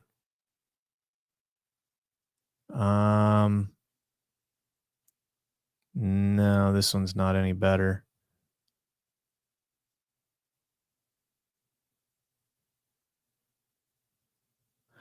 Okay, so you guys can look up this on your own. But so we went to Honduras and we monitored the elections in Honduras after the Juan Orlando Hernandez and all that stuff. The other three places that Crawford and the HPSCI have gone to monitor elections so far this year is Suriname, Barbados, and Guyana. Look up those three countries. Look up their proximity to Venezuela and use your imagination. Is that enough? Use your imagination. All right. I think that's going to be about it then. That'll just about do it. I don't think is there anything else? No. So make sure you get, oh, you know what? Let's play this clip. I lied. This is hilarious. I've heard 11 Hilarious, and as in like, what the fuck, England? police officers turned up. Yeah. I mean, that's completely ridiculous. Yeah, I'd left my front door open. I was waiting for my dad to come to the house. I was actually in the bath. And 11 they police opened the door themselves and just came in. and came in. And you're in the bath. Yeah. And what do they say to you? Well, I heard my name, which was one female out of the lot of them. And 10 male officers. Yeah. And then I heard my name and I thought, oh, it might be my sister because it didn't sound like someone who was, because obviously I was upstairs in the bath. And then they just come up the stairs and they didn't give me any privacy or anything. Like I had You were naked? Yes. How did that make you feel? Disgusted and really upset. I was crying my eyes out. And what did they say to you? What did they say they were there for? Well, I was just asking them, can they just leave the female officer and can they please go downstairs? As obviously I was upset and I had no clothes on, and they kind of wanted to watch me get changed, and I was very upset about that. In the end, they did send the males down the stairs, and the female officer sat with me. Well, I was crying my eyes. I was really upset, and then I said, "Well, what are you even here for?" Because I was shocked. I was in utter shock, and she said, "For malicious communications, hate crime, and malicious communications." And I said, "Well, what for?" And they said, "We'll discuss that when we get to the basically to the." So here's what this woman did. She had 11 British police officers kick in her door and try and arrest her while she was in the bath. Why? Because she sent a text message with the word faggot in it. She said faggot. And the person she called a faggot sexually assaulted her. But arrest the woman for calling him a faggot. All right, one last sponsor before we get out of here, and let's talk about Blue Chew. Blue Chew is a chewable tablet that are made with active ingredients found in popular ED medications, but in chewable form and at a much more affordable price. No waiting rooms, no pharmacy lines, just a quick online visit, and once approved by a licensed medical provider, Blue Chew sends the chews straight to your door. Look, guys, Blue Chew is the upgrade button for your sex life. Level up and get your first month free at bluechew.com and we've got a special deal for our Rumble listeners. Try your first month of Blue Chew free when you use promo code Rumble. Just pay $5 in shipping, and that's promo code Rumble. All plans include an online health assessment, prescription medication, if appropriate, monthly refills, and ongoing medical support. A prescription will only be written if deemed medically appropriate after an online health assessment with a licensed provider. Visit bluechew.com for more details and important safety information. All right. Ladies and gentlemen, again, thank you guys all so much for tuning in. I hope you guys have a great weekend. Please smash that thumbs up, share the show out. A lot of good information in here. Apologize. I'm hoping that we are able to get that guest back on Why We Vote maybe next week or some other week. And Green Ozone faggot, how retarded. We're taking fag and retard back. We're taking fag and retard back. All right, guys. Thank you all so much for tuning in. Stay frosty. God bless each and every one of you. God bless America. Make the fortune cookie country pay for this.